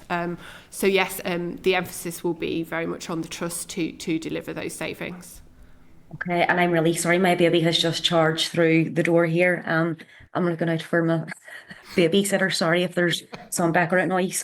But yes, no, and maybe then, Bridget, would the workforce policy colleagues be the people to speak to in terms of the actual costings of the absence and who their point of contact is to make the savings? So they would be the ones to talk to around the measures that are taken, that they're expecting trusts to take. I know the workforce strategy sets out a lot of the measures that they are planning to implement, and that will include measures take to improve absence rates. In terms of the financials, that will be more the trusts. I don't have a breakdown of exactly how much the trusts are projecting to save from absence in front of me, but certainly that's something that I can look to see if we have that available. Yes, that would be great, because I think it just ties back into sort of some of the points that have been made repeatedly from other members around how, as a health committee, that we can try and track, how some of these efficiency savings are actually being saved and how some of the money is actually being spent. It's just trying to, get clarity around some of that detail and how we can track it as a scrutiny committee. But yes, all of that feedback would be great. And then again, just in terms of the review of services, to identify efficiencies. So again, I was just looking a wee bit more detail. I know Nuala had asked this as well around what that entails, and you had mentioned, you had used the example of, domiciliary care shifts and stuff. But how widespread is that review of services to identify efficiencies? Like, how far reaching does that go across the health and social care system? And again, it's the same question around how much specifically are you hoping to save from that, and who ultimately oversees the savings, So if you again, can make them. So again, those are measures that trusts will have developed and put forward as part of their savings delivery plans. So each trust will be targeting potentially different areas depending on where they see the opportunities in their trust. So it won't necessarily be uniform across the whole system, because we know when we compare delivery of services between organisations, some are more efficient in some areas, some are more efficient in other areas, so the targets will be different for different trusts, and again it's down to that when we give them a savings delivery target. Again, to give them the flexibility to manage their budget in the best way they can, and to respect the autonomy of their accounting officers as accounting officers for their organisations. We give them an overall target, and we say to them, well, look, you've given us a breakdown of how you expect to be able to deliver that, but actually we've given you an overall target. If one bit doesn't deliver, you need to ramp up in another area to make sure you deliver the overall financial plan. Okay, thank you. And in terms of then the minister and his role in trying to, I suppose, oversee some of this, so would he get any sort of regular updates or briefings, even via yourselves or the workforce policy team, or is the minister kept updated in terms of how the trusts are aiming to progress these savings? So we will regularly brief him on how the financial plan is performing. So again, we wouldn't get necessarily into that level of granularity as long as trusts are telling us that they are delivering on their overall savings, and they're not having to stray outside of the parameters that we've given them in terms of the type of impact those savings would have. We wouldn't necessarily be getting into the detail of that. But obviously, if the trust is not on track and is coming back and saying they're not delivering, that's when there'd be more intervention. And no, that's fair enough. And I suppose it's just how, and I'm sure, I've no doubt that everyone is trying their best to make the savings, but it's just to make the point around, like that oversight in terms of to make sure that, where is the accountability to make sure that each trust really is putting the effort into, create those savings in all those different areas. That's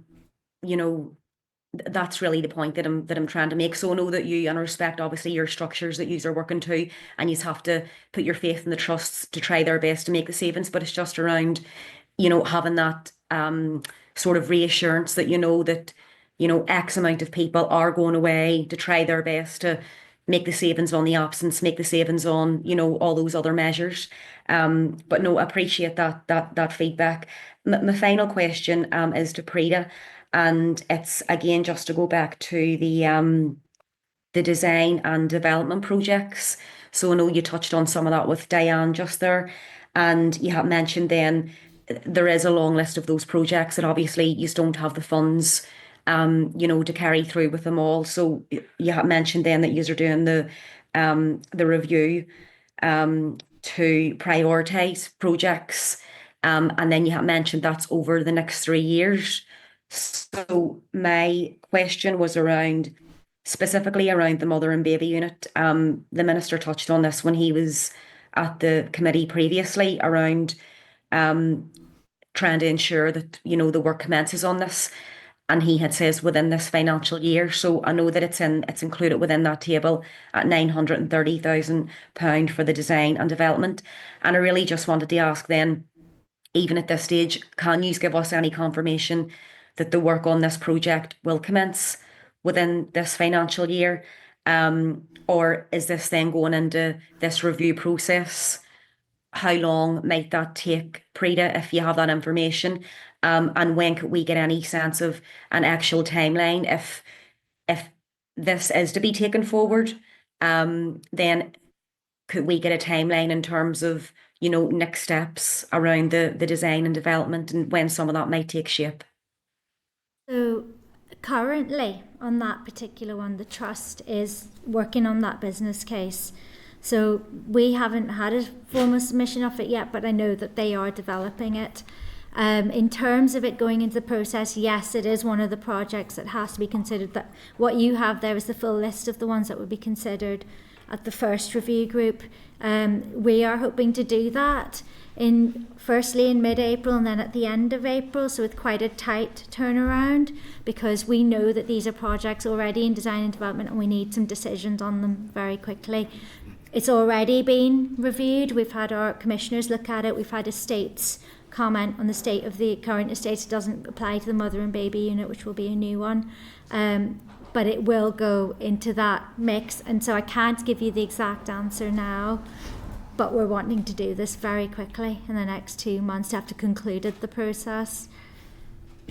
Oh no, okay, Prita, that's brilliant. Thanks very much. And maybe if we'll probably will get speaking in between then with further updates. But if there is an update between now and the end of April, it would be great if you could share that with the committee.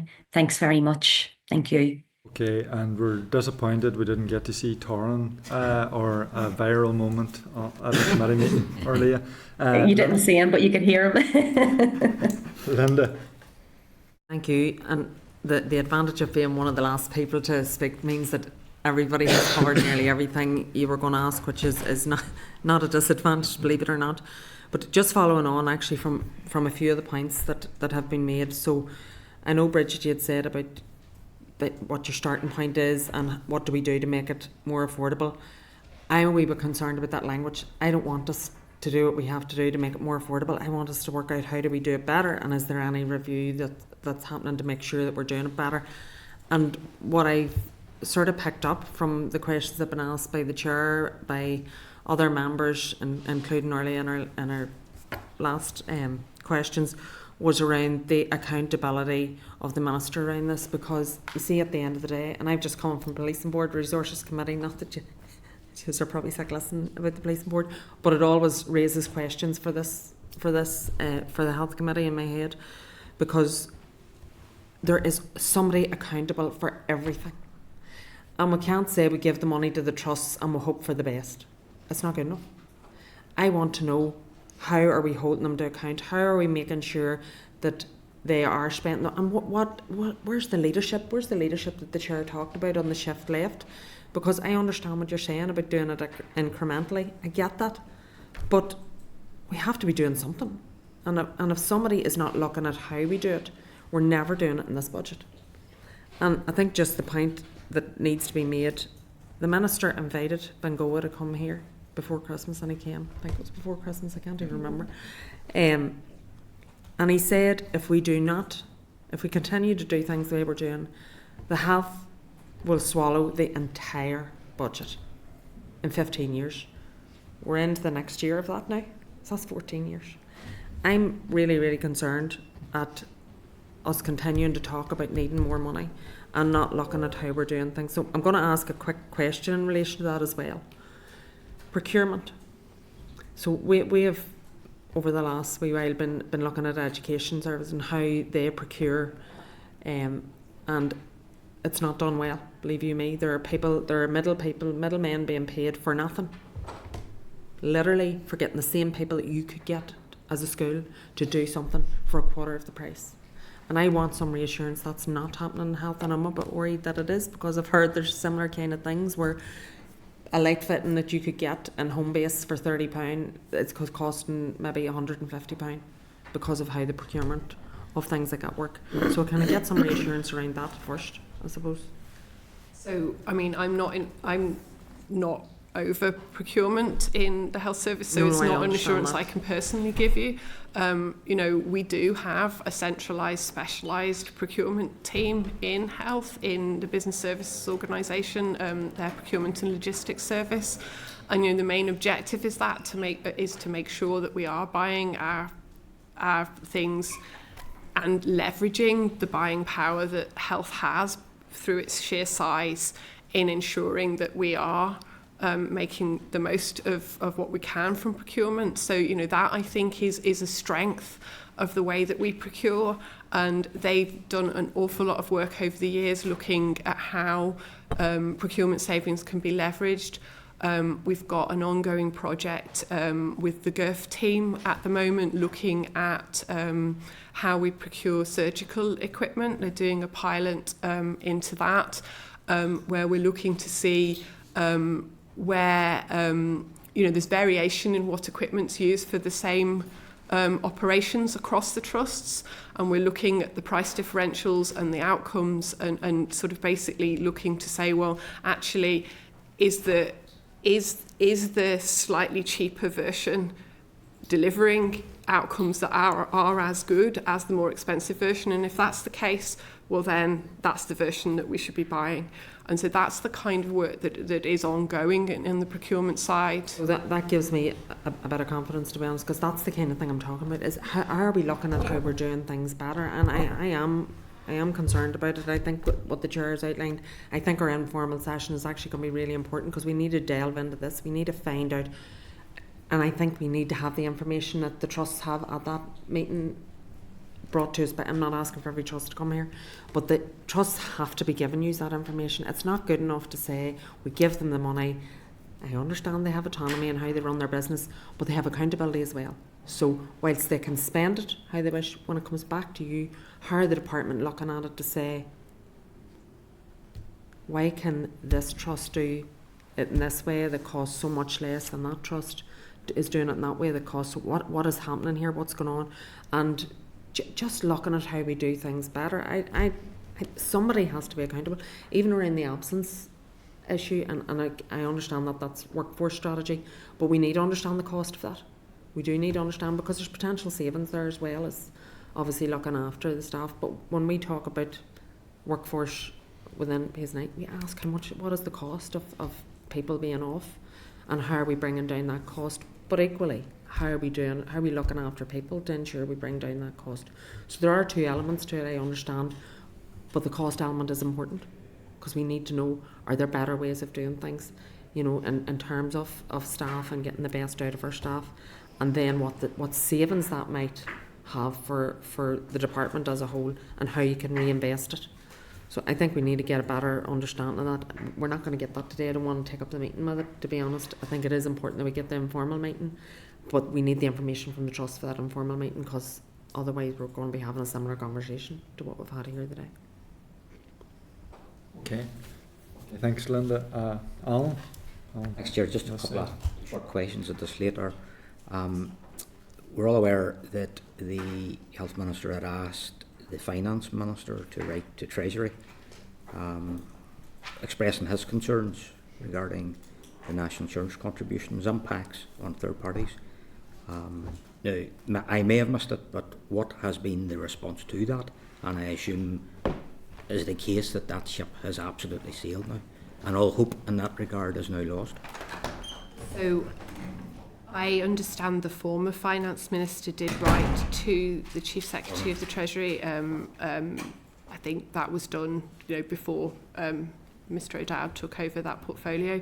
I'm not privy to any response that the Treasury would have sent on that letter specifically, but I know that the advice that has come out from the Finance Minister in relation to national insurance contributions more broadly is that we will be struggling to receive the full amount that we need to fund the rise for our directly employed staff.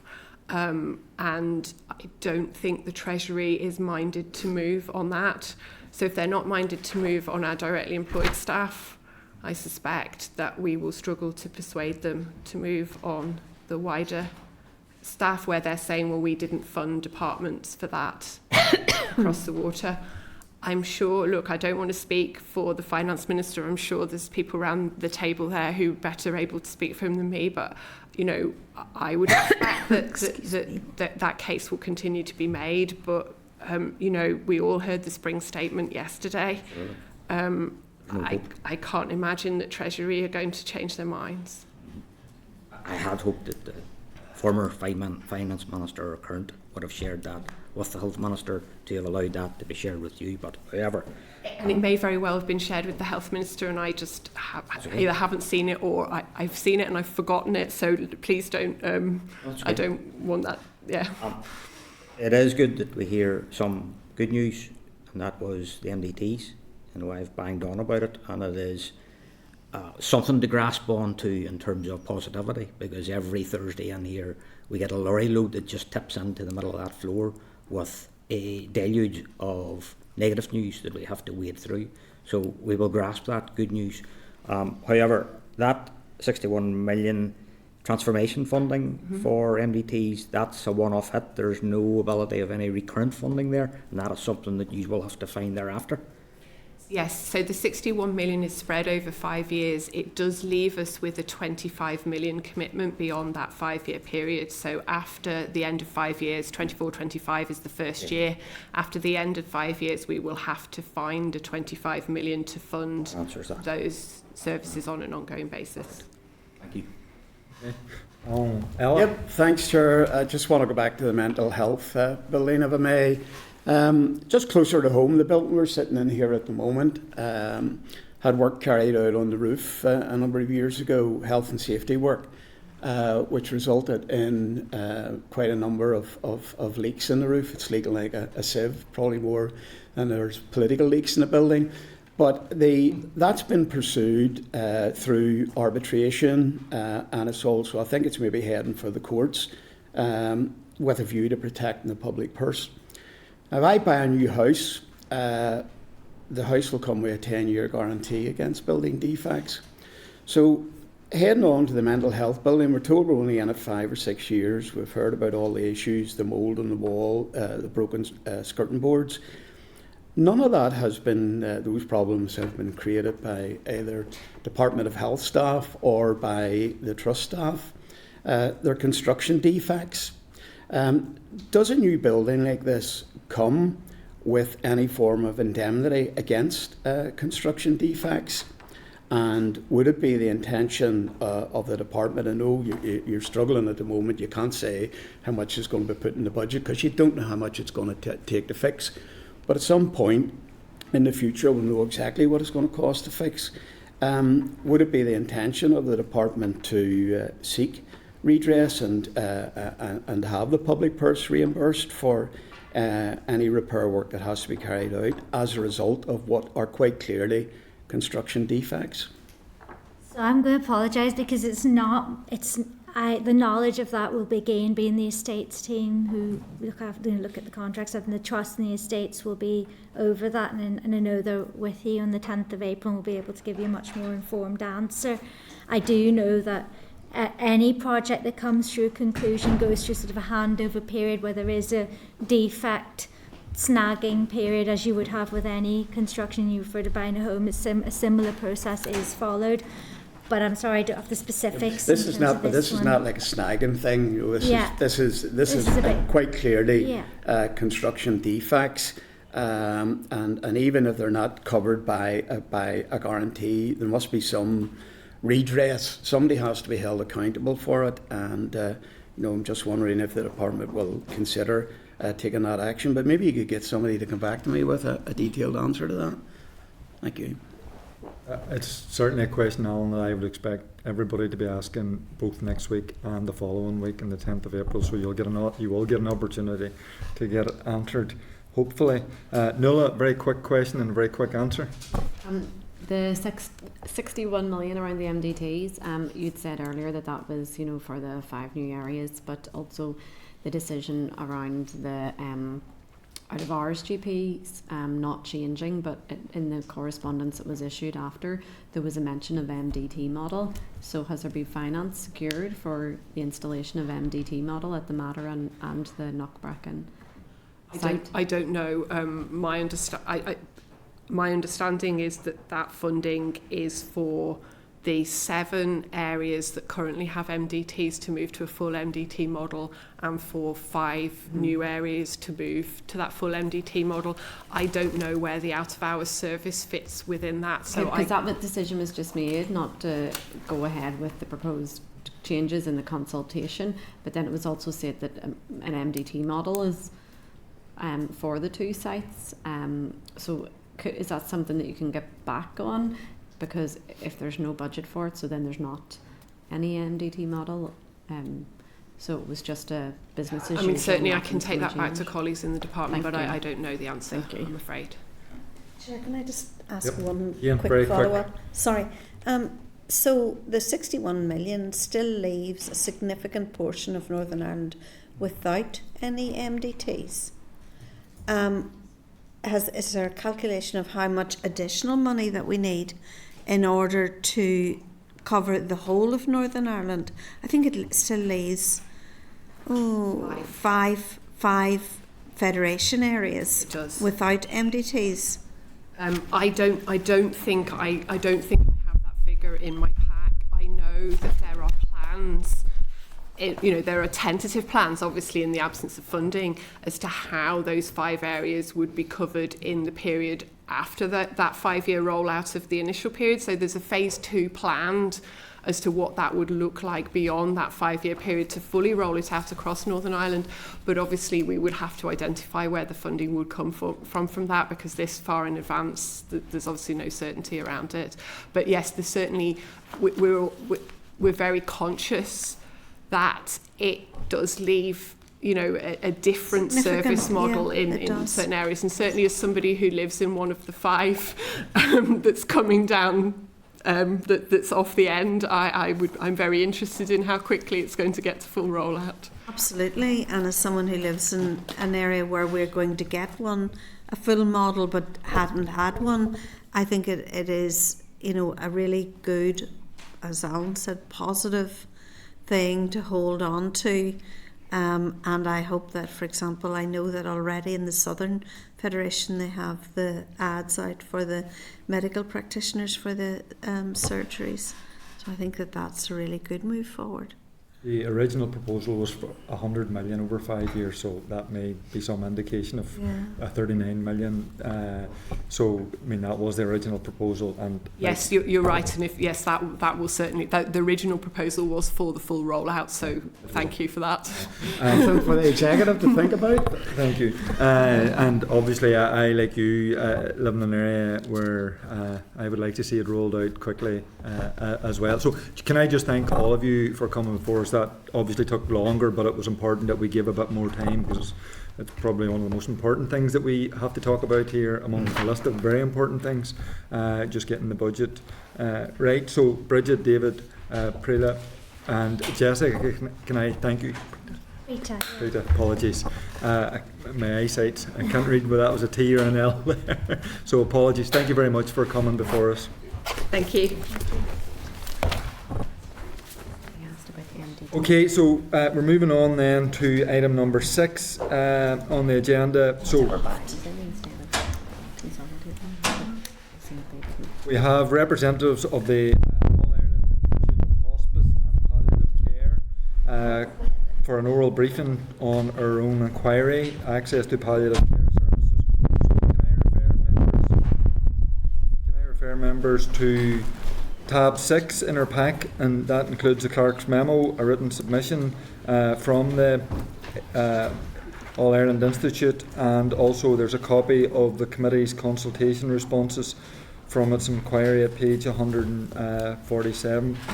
So can I welcome Fintan Fagan, who's the chair of the AIIHPC, Melanie Nugent, Programme Manager, Education and Practice within the AIIHPC. I'm only going to say that, no more. Paula Pinto, who's the Programme Manager, Policy and Engagement within the same organisation, and Professor Joanne Reid, who's the Chair of Cancer and Palliative Care within the School of Nursing and Midwifery from Queen's University. So you're all very welcome, and I'm going to hand over to yourselves just to give a brief introduction. Thank you very much. Questions. Okay, thanks very much. Just read from a prepared introduction and then. So thank you for the opportunity to present evidence towards the inquiry into the access to palliative care services. The All Ireland Institute of Hospice and Palliative Care is a membership organisation which includes hospices, health and social care organisations, charities and universities on the island of Ireland. The Institute's aim with its 27 member organisations is to ensure excellent palliative care is available for everyone at the right time and place across the island of Ireland. The Institute's membership includes 11 organisations in Northern Ireland, the 5 healthcare trusts, Belfast, Southeastern, Western, Northern Health and Social Care Trust, the 4 hospices, Foyle Hospice, Northern Ireland Hospice, Southern Area Hospice and Marie Curie, 2 universities, Queen's University Belfast and Ulster University, and the Public Health Agency. As the Palliative Care Sector's Institute, we know palliative care services provide excellent care in Northern Ireland. However, we're also aware of the challenges of our member organisations face and the need for further investment and focus on the area. In preparation for this inquiry, we consulted our member organisations regarding the areas raised by the inquiry, and we've already submitted detailed responses. Today, we wish to highlight items discussed with our members that, if moved forward, could make a significant impact, and we would hope those would be highlighted in the report of your inquiry. Firstly, there is a need to commit to producing a palliative care policy with associated funding, accountability and implementation plan within the next 3 years. The policy should reflect the societal values and the importance of ensuring people with life-limiting conditions receive high-quality care, including at end of life. A new policy will provide a platform to unite government departments, agencies and the wider palliative care sector together to deliver a shared vision for the provision of excellence palliative care in Northern Ireland. I also want to highlight the research from Professor Joanne Reid and colleagues which detail the increasing need for end-of-life care over the next 20 years, particularly within community settings across the UK. The study predicts that there will be a 46% increase in the number of deaths, with a 36% increase in deaths of people aged 85 years and over by 2040. Increasing death rates have serious implications for end-of-life care provision, and it is unclear at present whether health and social care services in Northern Ireland, as they're currently constituted and resourced, will be sufficient to meet future demand. Projections highlight the need for comprehensive planning to ensure service provision within the community meets the needs of the population, and this reinforces the need for a new palliative care policy in Northern Ireland. I would like to highlight that hospices are acute services which are fully integrated with hospital and community services. Hospices treat complex patients who require multiple interventions and supports, which when delivered by hospices result in multiple benefits, including hospital bed savings. In consultation with member organisations, there was agreement that the funding model for hospices should also be revisited. Members also highlighted the need to establish a clinical lead in palliative medicine who can speak directly into government and ministers.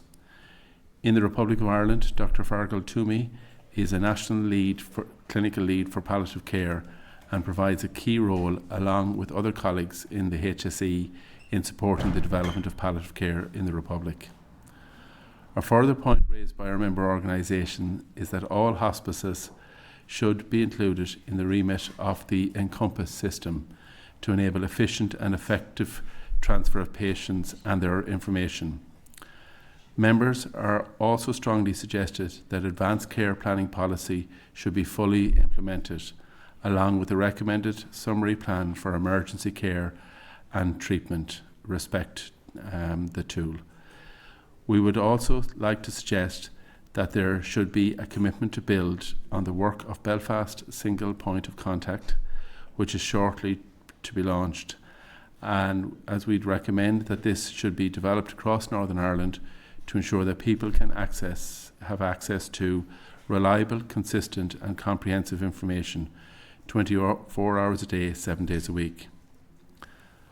I would also like to highlight the Institute's recommendation regarding continue to support efforts to raise awareness and visibility about palliative care through initiatives such as our annual Palliative Care Week, which take place every September, and other sector-wide efforts.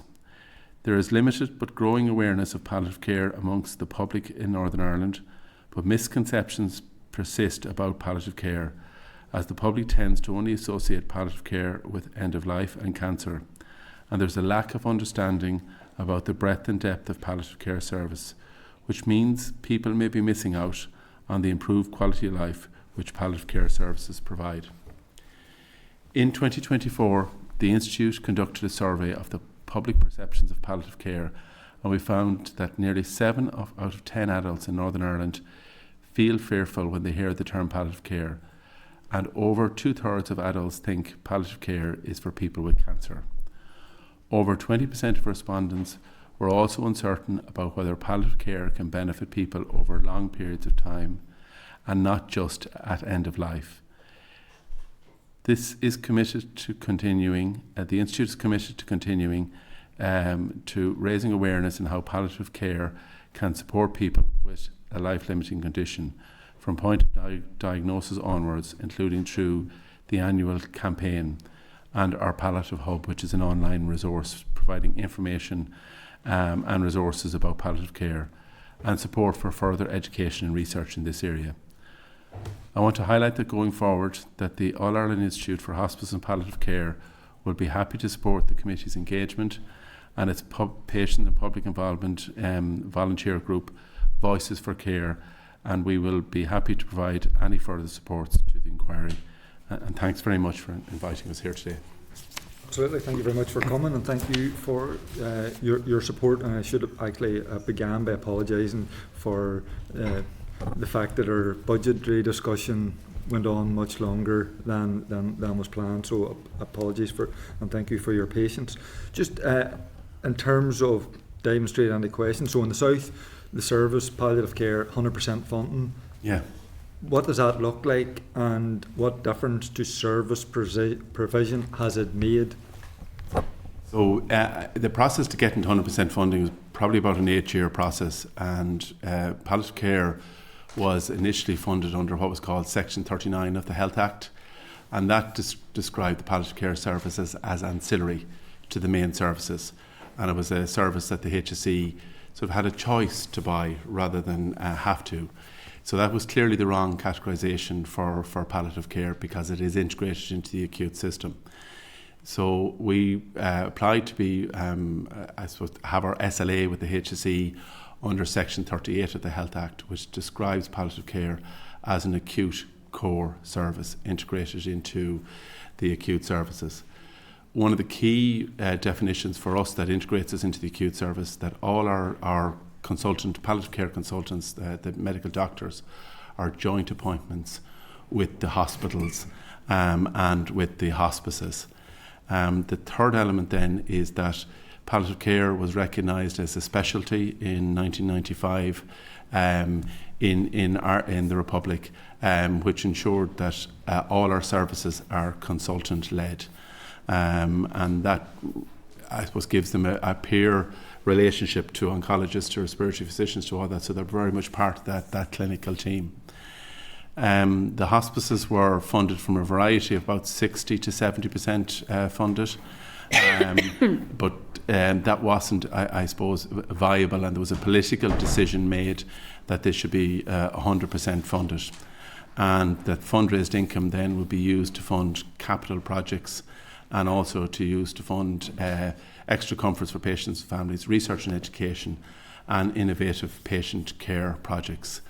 That integration into the acute health system and the GP system was an ambition within Sláinte Care, which was the Republic's policy in terms of universal health care. So that translated into looking at palliative care as one of the areas that would be looked for universal health care, and that's clearly the case in Northern Ireland as well. When you look at the type of patients that are looked after in palliative care, and the integration with the GP in the community, with public health, and with the acute hospital. There was a recognition in Sláinte Care that actually palliative care saves acute hospital bed days, looks after very complex patients, and we've moved into the area of palliative care rehabilitation as well, so preventing hospital admissions and ensuring people live quality of life.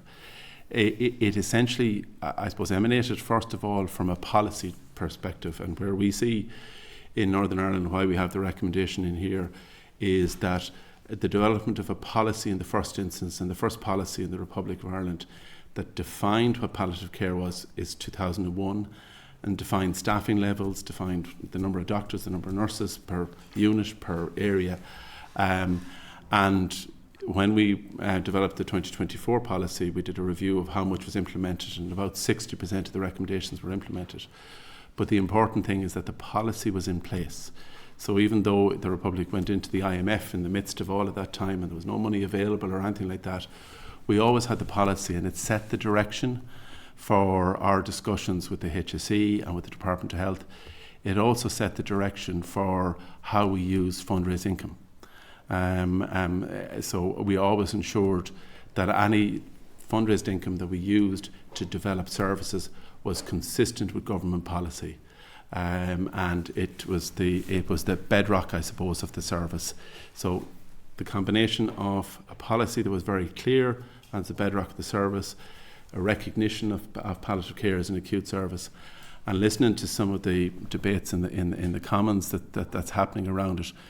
The type of language that's been used is pretty similar to how palliative care was perceived as a private organisation, similar to nursing homes outside the system. And that's what Section 39 of the Health Act actually said about us, was clearly that. Now, the origins of being in that Act was more to do with public sector pensions than it was to do with the provision of the service itself. So the recognition by government of bringing us into the Section 38 recognised us as an acute service. It also puts the patients we look after in a different category, and that they're seen by everybody as being part of the system, and that it's not a nice to have charity that everybody likes and everybody respects and would be delighted to support. It's part of the acute system, and I suppose the final element of it, when we got the final agreement with government, was that we would retain the benefits of the voluntary-led organisations, because all of these organisations, and I remember visiting Foyle Hospice, it was my own hospice where I work in St Francis Hospice, was born out of a similar voluntary community initiative, and retaining that is really important, and retaining the volunteers is really important, to the point now that government actually fund the volunteer coordinator posts.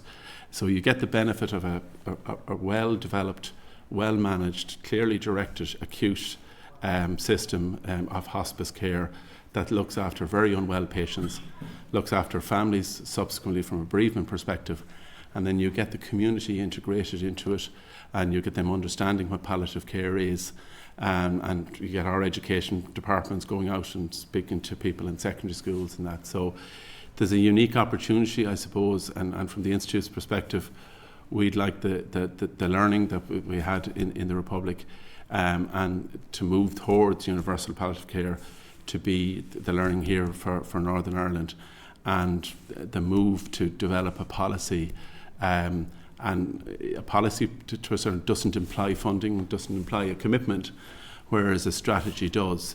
But until a policy is developed, it's very hard for the really good work that's been done by the hospices in Northern Ireland and the universities to develop. Okay. Thank you. And I mean, eminently sensible solutions in terms of policy, followed by funding, integration, etc., etc. You also talked about palliative care clinical lead. So what kind of powers and resources would they need to be able to do that role effectively?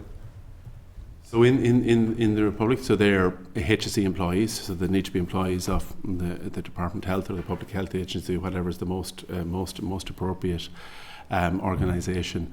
They within the Republic, there's a clinical directorate system, so they need to be integrated within the clinical directorate, and over a period of time, doctors are being given more leadership positions rather than just have it as from an administrator perspective. So a recognised function within the health service with a specific job description, role description, and then the ability to bring the other professions with them. So part of that clinical group that's nationally, you have a lead for nursing, you have a lead for allied health care professionals, and they work together in terms of developing policy.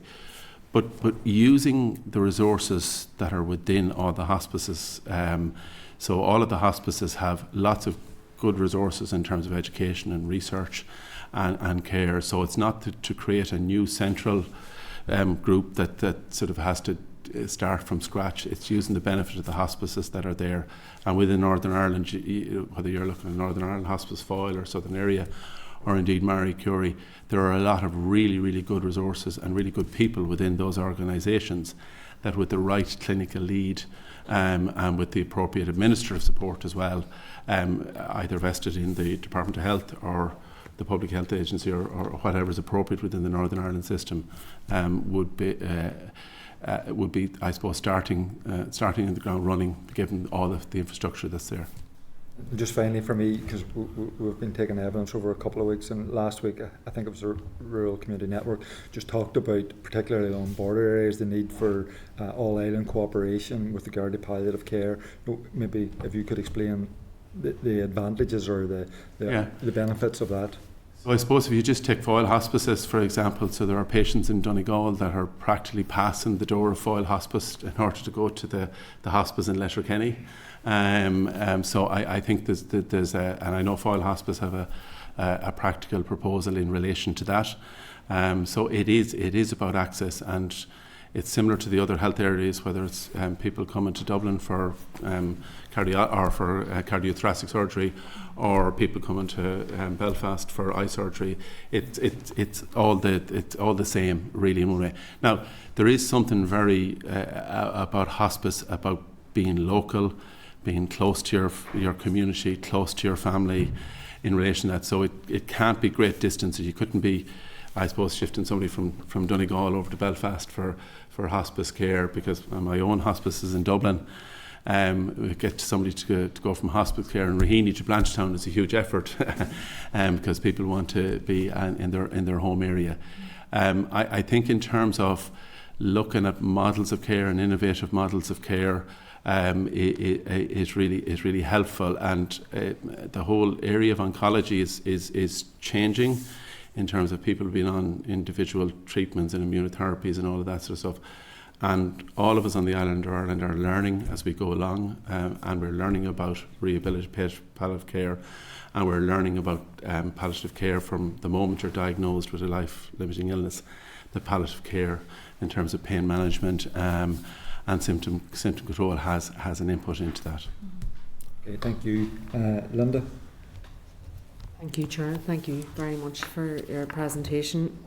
I suppose a lot of what you're saying is what we're hearing. You know, there are a lot of themes already. I would imagine that the clerk is already nearly in a position to write it for substantial amount of the report, even at this early stage, because there are things that are very clear and asks, I suppose, more so even than themes, Chair. I think that's really important. Just in terms of, you talked about, obviously, it's been over 20 years since the policy was put in place in the 26th, and 60% has been implemented, which is great.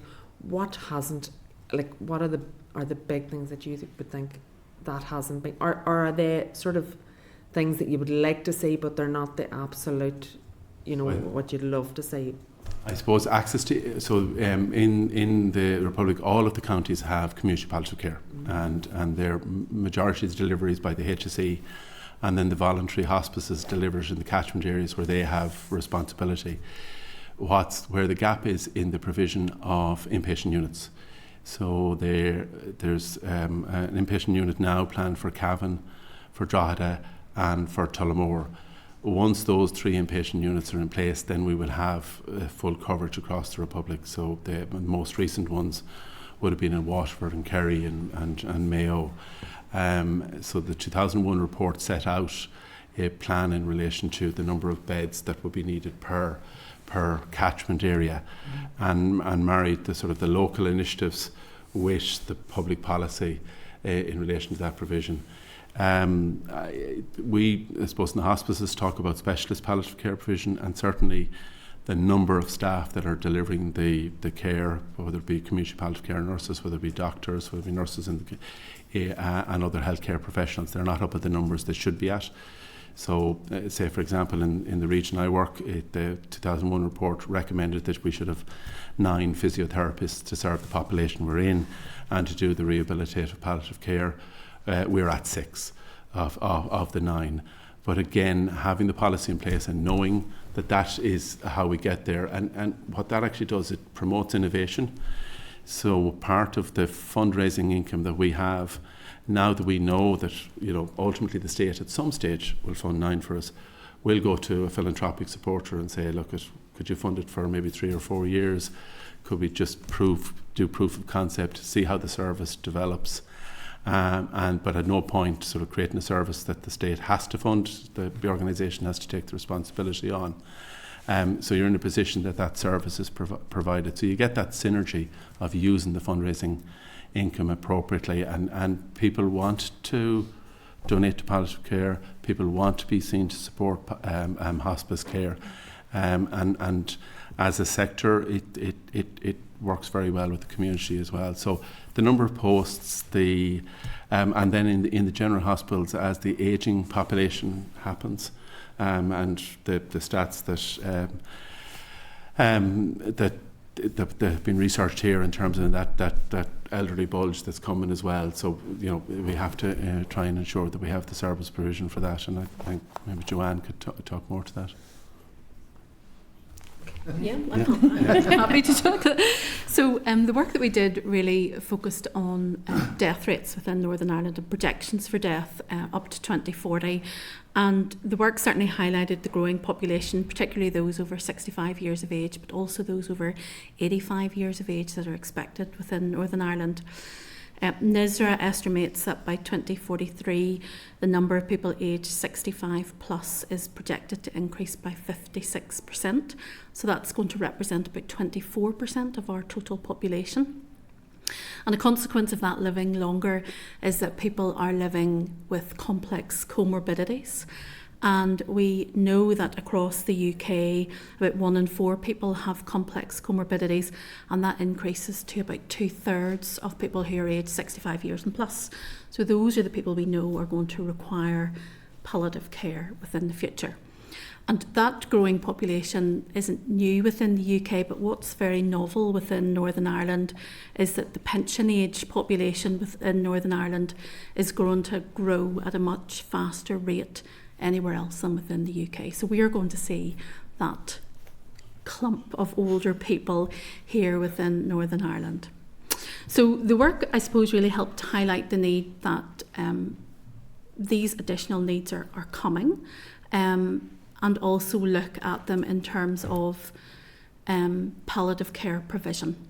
So we did look then at scenarios in terms of place of death, Similar work had been done in Scotland and in England. It hadn't been done in Northern Ireland before. But what it really showed is the level of service provision that needs to be accommodated to meet the rising needs that we're going to see in terms of palliative care. Central to that, as Fintan has said, is the need for an evidence-based policy to base care on, so that we can recognise and respond to the needs of the citizens within our own community. Excuse me, sorry, thank you. And just a quick question then, because I know we've kind of focused a wee bit on the hospice and the inpatient care. Then in terms of, because most palliative patients will be at home, do you think that there are improvements that could still be made within the policy in terms of meeting the policy even that is already there in the south, or do you think that that is well established, better, more so than the inpatient? The majority of patients, more people want to die at home, so 70% of our patients are treated in the home. What's key and within the policy is to make sure that the multidisciplinary team can visit the home.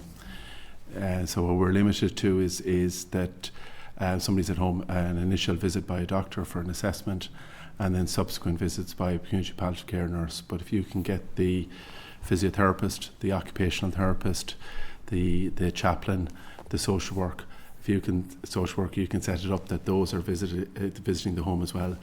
That really helps. The second area is engagement with the GP. So GPs are really, really busy. With all of their patient cohort, but getting an opportunity for the resources there for GPs to visit as well, and then the public health nurse as well, so to get that engagement. All of palliative care that could be delivered at home or in the hospital or in nursing homes can't be delivered by specialist palliative care. It would be just too much an expensive model. So part of the policy is to promote the palliative care approach, so that people have confidence in delivering those programs. And we have an example of education in the nursing homes, and I think maybe Mel, you might just talk about that in terms of the education that we deliver to the nursing homes. Yeah, sorry. So in conjunction with the Irish Hospice Foundation, we developed the Karoo program, and that is run across all the counties within the Republic of Ireland. So that is providing generalist palliative care education to staff that work in nursing homes, so they can also provide palliative care, and then also it's about then referring on to when people need that more specialist care. So having that baseline understanding of palliative care and holistic care, I think, is really important, because I think what it boils down is to the whole person, and people living in nursing homes will generally want to die in the nursing home because that is their place that they live. So it's being mindful of that as well, and treating the whole person, and it's not just about the diagnosis or the disease, but the individual itself. So that's the focus on that. And then we would also have communities of practice across all of the nursing and the allied health professionals that are across both Northern Ireland and the Republic of Ireland. So we're sharing best practice across all of Ireland through those multidisciplinary areas as well. And in terms of the GPs, I mean, GPs would really like to provide palliative care, and really would like to provide palliative care at home. And depending on the circumstances and where the practice is, GPs will visit their patients and provide that care. But I suppose in the Republic, what we have to do is we have to build it into the GP contract. We have to build it into policy to ensure that the GP practices are structured in a way that allows palliative care to be delivered in the community. What's happening, I suppose, at the moment is that the community palliative care nurse is the sort of the link between all, and they provide that strong link. And it's useful to know that you have that. The community nurse, the community palliative care nurse, because I was actually going to say you can't even see a GP in the GP surgery is what we hear. It's not my complaint personally from my GP, just to let her know that. But it certainly isn't. But I know it is something. It is a challenge, obviously, and it's not because they don't want to see patients, but people would immediately their ears pick up and think, we can't see our GP in the surgery. What's the chances of them coming out to our home? But It's all part of that policy. all It's all part part of of how you yeah. develop that. Yeah. And So the Department of Health and the HC are making particular efforts now around GP recruitment, and we haven't as many. We've had lots more GPs now qualifying and progressing through the system. So I suppose from a palliative care perspective, we want to be ready in order to provide that education and support. And whether it's the Southern Area Hospice or Northern Ireland or Marie Curie or Foyle Hospice, they can provide and be the hub for the GP education as well, and support generalist palliative care. Yeah, just one final question. That's just a point of interest. Sorry. So, see, whenever you talk about the inpatient or the nursing homes, would there be a GP assigned to the inpatient So the unit, inpatients, or is it a case that it be your own GP? It's just something that. so there were previously in there was a structure within Ireland where GPs would have provided service into the inpatient units, but all of the inpatient units now have the specialist consultants. Yeah, so the GP doesn't. But there were models that worked very well in the past. But since it was recognised as a specialty in 1996, thankfully we have palliative care consultants who do that in the units. Thank you, Yeah. Chair. Yep, thank you very much. It's really interesting. I suppose one of the first points in your presentation that I picked up is something that I've actually asked the department here in this committee, and we've kind of got a bit of an answer back, but not a satisfactory answer back. And that is the issue. You mentioned that under Section 39 of your Health Act, that palliative care was treated as ancillary. That was changed to Section 38, where it became acute core services. And I still think that is the difference. I think having the legal enforcement is one of the most important things that I would like to see personally coming out of this inquiry, because at the moment we have a letter from the department which says that our Reform Act says that they have to commission palliative care. They have no mandated legal obligation, as in England, Wales and in the Republic of Ireland. And you feel that has been core to the transformation of palliative care? Yeah, absolutely, it's been core to the transformation, and I think in terms of in the absence of being formally recognised, whether that's through legislation or whether that's through policy, or whether legislation takes a while to come about, but if it is through policy and it's clear government policy that it's a core acute service, then the commissioners are not just making a contribution to palliative care or to the service. They're commissioned to ensure that the service is delivered. So in discussions with the Institute and with other hospices in the UK, I suppose for the commissioners themselves and how they're structured, they see that they are making a contribution to it, and they're happy to make a contribution. And if that contribution increases, that's their success factor. But in an environment where the commissioners are set up to only make a contribution to it, then you're never going to get to a point where it's considered as a core acute service. So it's the duty that's important. Yeah. And I think in terms of the piece of legislation in the Republic, the Section 30, it applies to lots of other services. So the Mater Hospital in Dublin is commissioned through a Section 38 agreement. So it's how the state engages with voluntary organisations that are companies limited by guarantee. It's a vehicle for a lot of healthcare within Ireland, not just hospices. I think the duty is really important. I mean, we don't leave mothers giving birth to the voluntary sector. You know, why should we leave people who are in the end stages, the most vulnerable stages of their life, to the charitable sector? I think that's a really important issue, and I'm glad that you've clarified it as being really core and important to trying to transform services. But I suppose what's important is to capture the state's involvement in terms of that it's a core acute service, but to retain the benefit of the charity and local leadership and engagement with the community. I accept all of that. I accept all of that. I'm just interested in. And actually, I think that you're right, that to the best of my knowledge, palliative care is the only sector of healthcare where there is that mixed economy. Yes. As far as I'm aware as well. So I think that you're absolutely correct in that. So that would provide. So the other thing then that I was interested in pursuing with you is the areas of specialist leads. So those are specialist leads, people who work in hospices or in hospices and in hospitals, I'm presuming? Yeah, so it's the consultants, and again, when you look at the and there are examples of in Northern Ireland where there are appointments for the Royal consultants in them, palliative medicine between the hospital and the hospice. We met some of them the day we were up at the Northern Ireland Hospice. And that model works very well. And speaking from our own experience, so you have the consultant palliative medicine sees somebody who is in need of palliative care, is looking after them in the general hospital, makes the referral to the hospice services, and when the patient comes to the hospice services, that consultant is there on the other side, and a different team.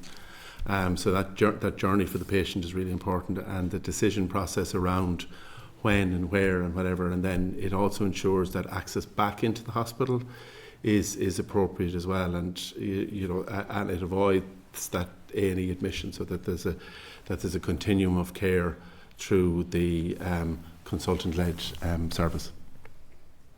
And does that mean for many of your folk, because I mean I keep saying this in this committee because it has stuck with me, it's just something that I think of quite a lot, the issue of seriously ill palliative patients being rushed to an ED where it is wholly inappropriate to treat them in the very last stages of their life. And where, as one woman described to me at the Christmas service in Craigavon, that my sister-in-law had nowhere to die but an ED with not even a pillow for her head. I just think that those things, a system where we get that seamless transfer, where we can avoid this kind of rush to ED because there's nowhere else to go. How do you make that a reality given the services we have here? So the provision, if you take the Republic, the provision of hospices across the country and the community palliative care services won't necessarily avoid people dying in hospital or in an emergency situation. It'll try and do the best. One of the initiatives that it will lessen it, will it? It will lessen it. It won't completely avoid it, but one of the initiatives within the Republic, and there was a particular death in the General Hospital in Sligo that was very unfortunate and appropriate. It was in a public ward, and it resulted in the development of the hospice-friendly hospital programme, which the Irish Hospice Foundation have developed.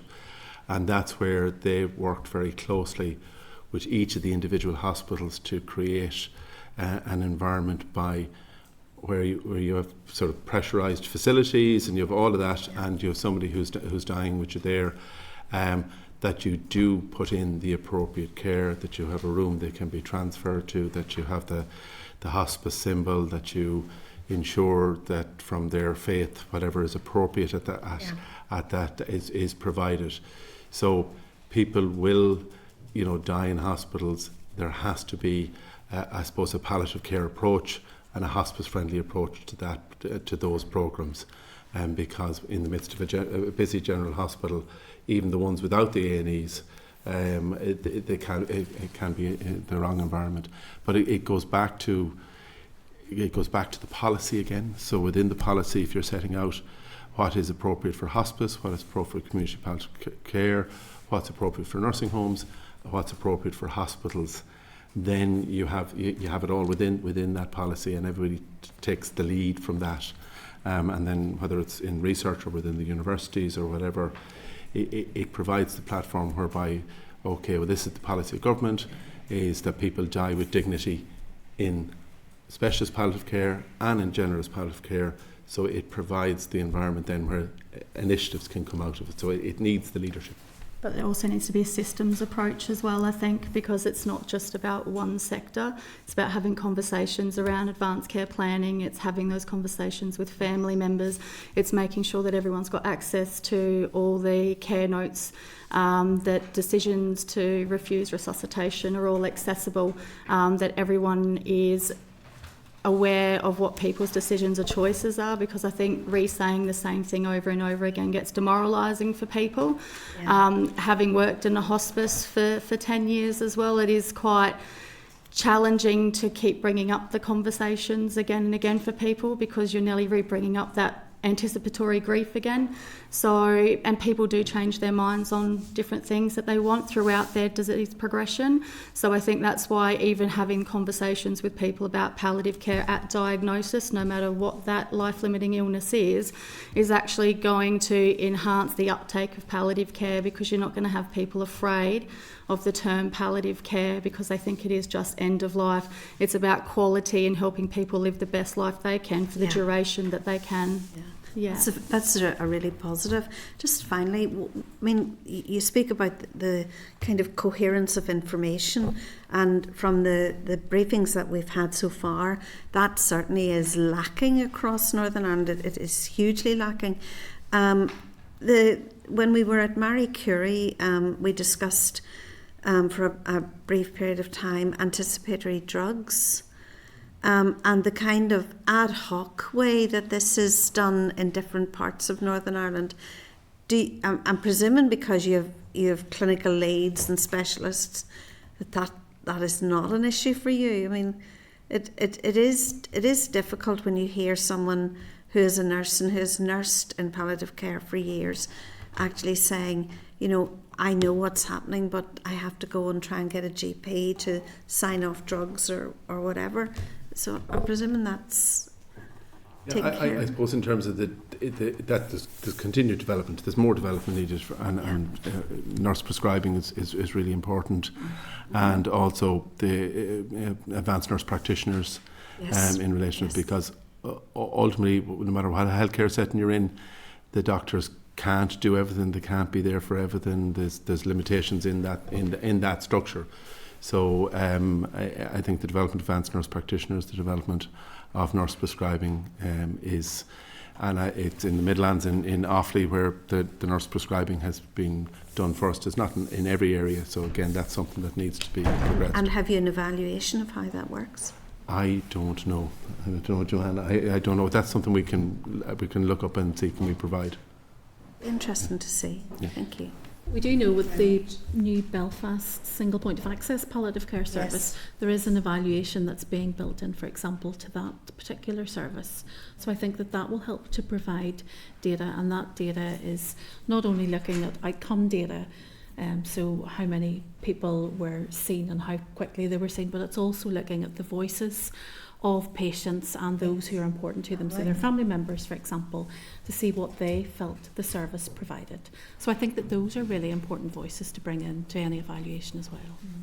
Thank you very much. It's very interesting. Those are just the points I picked up from some of the conversations we've had so far. Thank you. Okay, thank you, Dana. Thank you, Chair. Loads of very interesting things, and people have asked questions I was going to, but I could talk about this all day. I have a bit of a history of palliative care as a nurse. My background's nursing, and I've delivered palliative care in a hospital setting.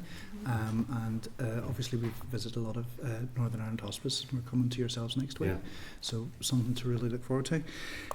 It struck me when we were talking about the impression that people have here in the population of palliative care, and people are afraid of it, and they do think death is imminent, and it's quite a taboo subject.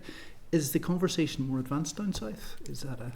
Well, I suppose in terms of Palliative Care Week, and maybe Paula can talk about Palliative Care Week, the education that we need to do, and actually Mel, we were talking, Mel is nurse in Australia, and we were just talking about in terms of where the service is there, and it's probably more advanced than ourselves in terms of the acceptance of palliative care. But we are I suppose in general terms The move is that palliative care should come into place, as soon as you have a life-limiting illness, and you should work side by side with the oncologist, the respiratory physician, the cardiologist, in relation to that. Paul is probably the information from Palliative Care Week and what's happening. So Palliative Care Week is run across 2 jurisdictions. So I might hand over to Paul around the perceptions of it. Yeah. Sure. So every year we do a perception survey to get a better understanding of the feelings and everything around palliative care. I wouldn't say that there's a massive difference. There might be a bit more. For example, I think here was 69% are fearful when they hear the term palliative care, and I think in the Republic it was 60%. So it's not a big difference. So that's why we keep on going with the campaign in general. But it is about trying to reach across, just farther than just the palliative care sector. So working with community organizations, also mentioning that it's not just the Department of Health who should be educating about this. It's working with the Department of Education and bringing it into those areas, and the Department of Social Protection as well. When Mary Curie brings up fuel poverty and all that kind of. So it's education at different levels and bringing that conversation early at schools, at universities, so people aren't afraid to talk about it, and bringing advanced care planning, as Melanie was saying. Again, different stages. You don't need to do it when you're sick, bringing it at the workplace, bringing it at universities. So again, making those conversations just flow a bit more. In the Institute, we do a lot of death cafes with the LGBTQIA+ community, and we do them in the North and in the South. And we've been doing them for, here we've only done 3, but in the South we've been doing them for over 2 years. And people, they are very afraid of talking about this with their closest people, but once they start talking about it in a room full of strangers, there's a relief. They want to talk about these things. They want to talk about their preferences or the bereavement or their traumas. So there is a need there, but it is getting to the public and different settings and making them comfortable in having those conversations. Yeah. I hear you right. Death cafes? Yes, death cafes. Wow. Okay. And that just brings people together to have the conversation about what they would like to see and what they're... Yeah, I mean, it's a concept that started in London, I think about 12 years ago, and it is literally just we gather around tea, coffee, and have a cake, and we allow the conversation that's facilitated. I usually facilitate them myself, but you allow the conversation to be taken by people just sharing their experiences and just holding that there. And there's, they'll go through their own personal experience, people who've had palliative care themselves, and they'll talk about their experience themselves or from the carer perspective. And it's not therapy, but it is just a way of having conversations that are really hard to have with your closest people. Fantastic. I think it's a brilliant idea. Sorry, just to say, the level of funding where you were at a higher baseline in the South beforehand. You're 60-70% funding. Yeah, about that. Yeah. So obviously we're coming from a position that is lower than that. I'm just wondering what sort of things have been seen. What has that money been spent on since it's been a year and a half since you've had that extra funding? What are hospices spending that? So we would have had, and similar to the national insurance challenge that's happening here. So in 8 years ago, the government policy changed in relation to public pay awards. So the Section 39 hospices would have been automatically linked for HC funding for the 60% that we had to the new public pay awards, and we'd get the funding for that. It got delinked in 2016, actually, when it got delinked. So that straight away, hundreds of thousands, similar to the national insurance issue that you see here. So that's what actually prompted us to say, well, God, we're being described as an ancillary service, we need to be described as a core service. Secondly, then we would have had gaps in the non-pay area, paying for the food and the bed and all that. So now, as a 100% funded hospice, in 2025, all of the staff are funded, with the exception of the fundraising staff. And that also includes the likes of complementary therapy in those areas that originally weren't maybe considered as core posts. When a pay award happens, or a public sector pay award happens, it gets calculated centrally by the HC, and the money gets sent to us automatically. And then in terms of our non-pay budget, it's everything that you need to, I suppose, feed the patients and clean the place and do all of that. All of that is done. Medicines, all that is funded. and maintenance and general upkeep of the buildings, and then in certain circumstances the community palliative care nurses' cars and things like that, depending on the arrangements locally. And then what's left for what happens with fundraised income is we use it to fund capital projects. So we're building, for example, in St. Francis Hospice, we're building a new hospice in Raheny. That'll cost the best part of 30 million. So we're raising 20 million of that from the public, and the HSE are giving us 9.8 million of it, as well as a capital grant. And then we use other for additional comfort. So somebody's buying an electric car for us, we're getting new beds, and that fundraising income is used for that. So it's often, ironically, in one way, it's the stuff that sometimes for government is easy to access as capital funding, is what is done with fundraising income. And then we do new initiatives. So I used the example of the physiotherapist earlier on. So we're looking at an outpatient service and developing that, and we're looking to a philanthropic partner to support us for a period of time. But it is consistent with government policy. Our board will take the risk associated with it. We won't turn back to the government in 3 years' time and say, we've created this service in the expectation we want the money. So that's part of it. And so the state putting in the extra, whatever it is, and I think in the Republic it was 18 million was the extra amount that was put in. Putting that 18 million in means you get access, proper access to the rest of the 20 or 30 million that's raised by fundraising income, so that there's a synergy. So that investment is worth it. And the other motivation behind it, and they've done this in Scotland, for every pound that a complex patient in the hospice is cared for, it's £4 in the acute hospitals. So that's the thing.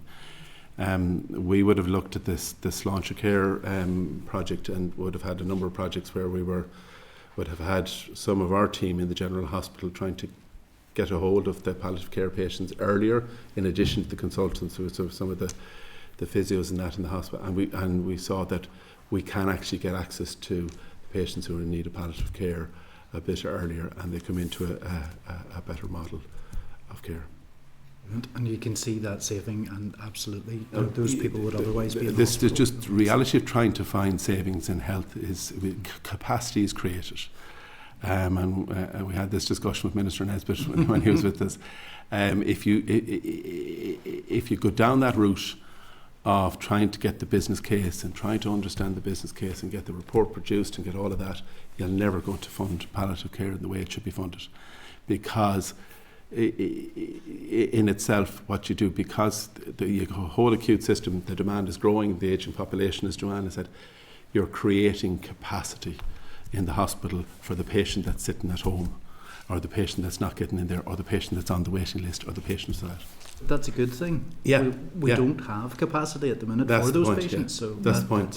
But that's from a policy perspective. Approach it from the point of creating capacity, not approach it from the point of cost savings, because it is very hard to prove that cost savings within a general hospital environment, because the other patient comes in. So is the next patient who fills that bed cheaper than the patient who's left out? No, that's not. So they're getting cared for, and that's not the point. At home. Yeah, that's the point. That's the thing. Just one last question. You mentioned the 3-year plan that we have to develop. What's the most important priority in that? What should we focus on?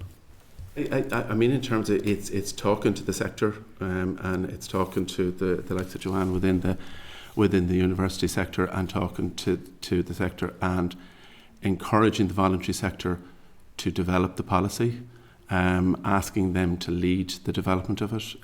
The 2001 policy that was developed in the Republic, Professor Tony O'Brien led out on that, and he, a palliative care doctor from Cork, he's since retired. But they're the subject matter experts. They're aware of what's going on. They're passionate about hospice and palliative care. And the most recent one, the 2024 policy, was developed by Professor Karen Ryan, who you'll meet next week, who will set out that. So you have a very strong voluntary sector who have developed very good services, who need the support now to bring those acute services forward.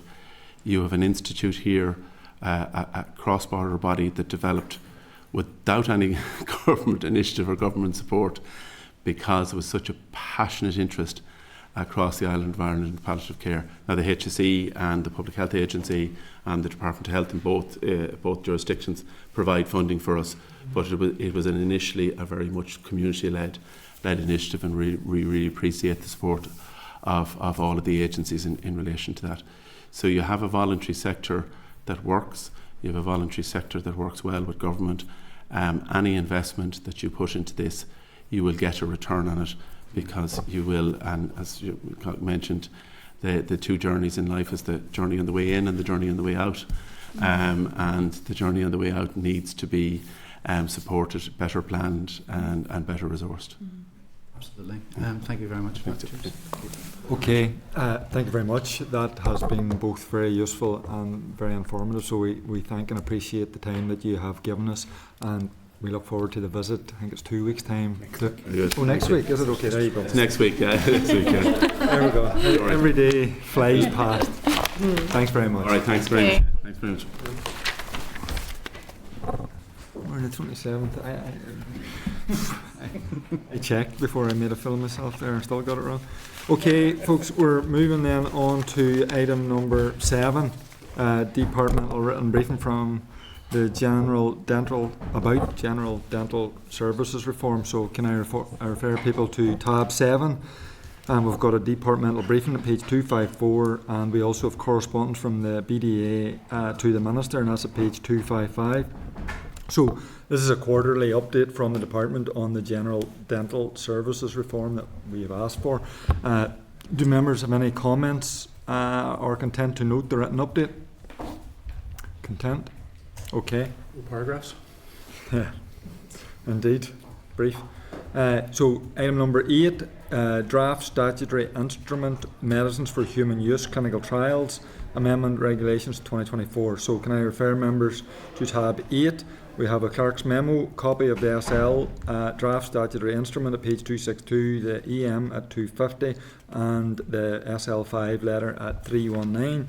So the committee considered and agreed to the relevant SL1 at our meeting on the 6th of March.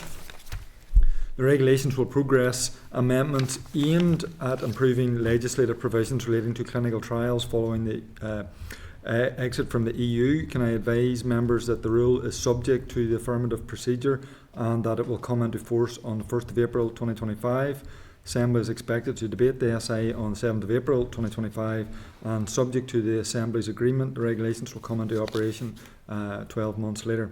So, can I ask if members are content with the SI? Mm-hmm. If so, members need to agree formally that the Committee for Health has considered the draft SI Medicines for Human Use Clinical Trials Amendment Regulations 2024 and recommends that it be affirmed by the Assembly. Agreed? Thank you. Number 9 then is correspondence. So can I refer members to correspondence list at page 320 and also so at 8.2 and 8.3, can I refer members to correspondence in relation to the Food Information Regulations? The Food Standards Agency has clarified that concerns raised and its liaison directly with the individual in question. Are members therefore content to forward a copy of the FSA correspondence directly to the individual? Yeah. Mm-hmm. Okay. At 9.13, table sorry. Is it on that one? Correspondence? I know, I'm still you're just doing going through correspondence. it, that's okay. Okay, so at 9.13 in table correspondence, there's a response from the department in relation to the committee's concerns about doctors receiving incorrect exam results in the membership of the Royal College of Physicians exam. So the department has confirmed that whilst the administration error was impacted on 5 local trainee doctors, but that only 2 may be impacted by the error. So both trainee doctors have been provided with support, a refund of fees and free resits of the exam. The agency in charge of the exam has also offered support to the 2 trainee doctors in repeating the exam to enable their progression to the next stage of training. The General Medical Council is working closely with the Federation to understand how this happened and to ensure it won't be repeated. Any comments, or are we content to note the response? Okay.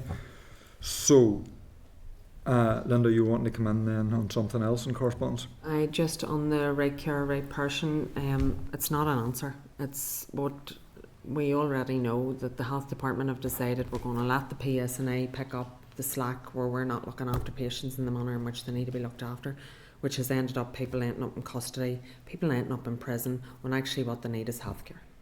So I would like a time frame. They said they're looking at models. I would like a time frame for those models. So if the committee are happy, we go back and ask for a time frame on that. I accept that we don't want to leave people in a vulnerable or dangerous position. But what's happening at the minute, and we've seen it with the Codry case, and we've seen it with so many other cases since, even though we are supposed to have learned from that people are vulnerable people are actually been left in very much more vulnerable circumstances. Because it's not been dealt with correctly. So I just would like some time scales on that. I think we need to keep the pressure on, because I think, to be honest with you, the department would be happy to let the PSNI continue to go out and deal with people who need healthcare. So the response that we've got was actually a request from us to provide time frames, so that they haven't done it to the first request. So I take on board. Which is exactly why I'm referring here. Okay. Because yes, you're right. That's So exactly what we should say we did a meeting, a we're not specific happy. meeting with the Justice Committee and all this. This is an important issue. Yeah, Nilla? Yeah, in that as well, could we ask about the effect of the strike action by the approved social workers too, because it will no doubt have an effect on what's happening. I know that they're talking about it's a future model of right person, right care, but it's just another example of why you have to get it right. Okay, happy enough. Everybody content? We go back to them and ask the question we previously asked in a different way. Oh no, just on another item. Okay. Also on another item. Okay, so Danny. Just on the community pharmacy one there, I think they've listed 6 questions, and I think the action suggested is to provide a written briefing to the department, to provide a written briefing. Is that to make sure that we get the answers to those 6 questions? So those 6 questions go to the department and we get that back. We're forwarding the community pharmacy and questions to the department and ask them to respond to us. No problem. Could it be clear that those we want specific answers to those questions rather than just for a couple of paragraphs? Okay, 100%. Yep. Nola? Yes. Just with regards to 2 of the issues, one we've already dealt with, and that was the adult safeguarding issues at the acute mental health inpatient. So it's just to acknowledge that we will be raising that next week. The other is the implementation of abortion services, the letter from Fiona Bloomer. It is given just an opportunity to actually raise the issue of 5 years on from actually change of the services here, and ask if the committee could actually fit that into our committee schedule at some point to review, please. Have enough of that? Formal or informal? I don't mind for the first instance. I think we will have, I've already met regarding the issue, but I think it's important that the committee is just abreast of the legislation. It appears is not being implemented in it fully, so it's I think important to hear about that. We previously had Fiona Bloomer up informally at one of our informal sessions. Yes, that was in relation to screening. Yeah. So it was. Yeah. So we'll put that in then in terms of informally. Right, okay, everybody then, with the caveat of all that we've now talked about and agreed, content with the suggested actions on the correspondent list and in the table papers? Great, thank you. Forward work programme, draft work programme, tab 10, list of all proposed visits, events, external meetings, page 447. Just to note, next meeting's here next Thursday, and also remind everybody, very importantly, that our visit to St Francis Hospice in Dublin is next Wednesday, 2nd of April, and the committee office will be in touch with travel arrangements. So everybody content to note the briefings and the forward work programme? Great. In our business? None. Okay, so next meeting next Thursday, 3rd of April, 2 p.m.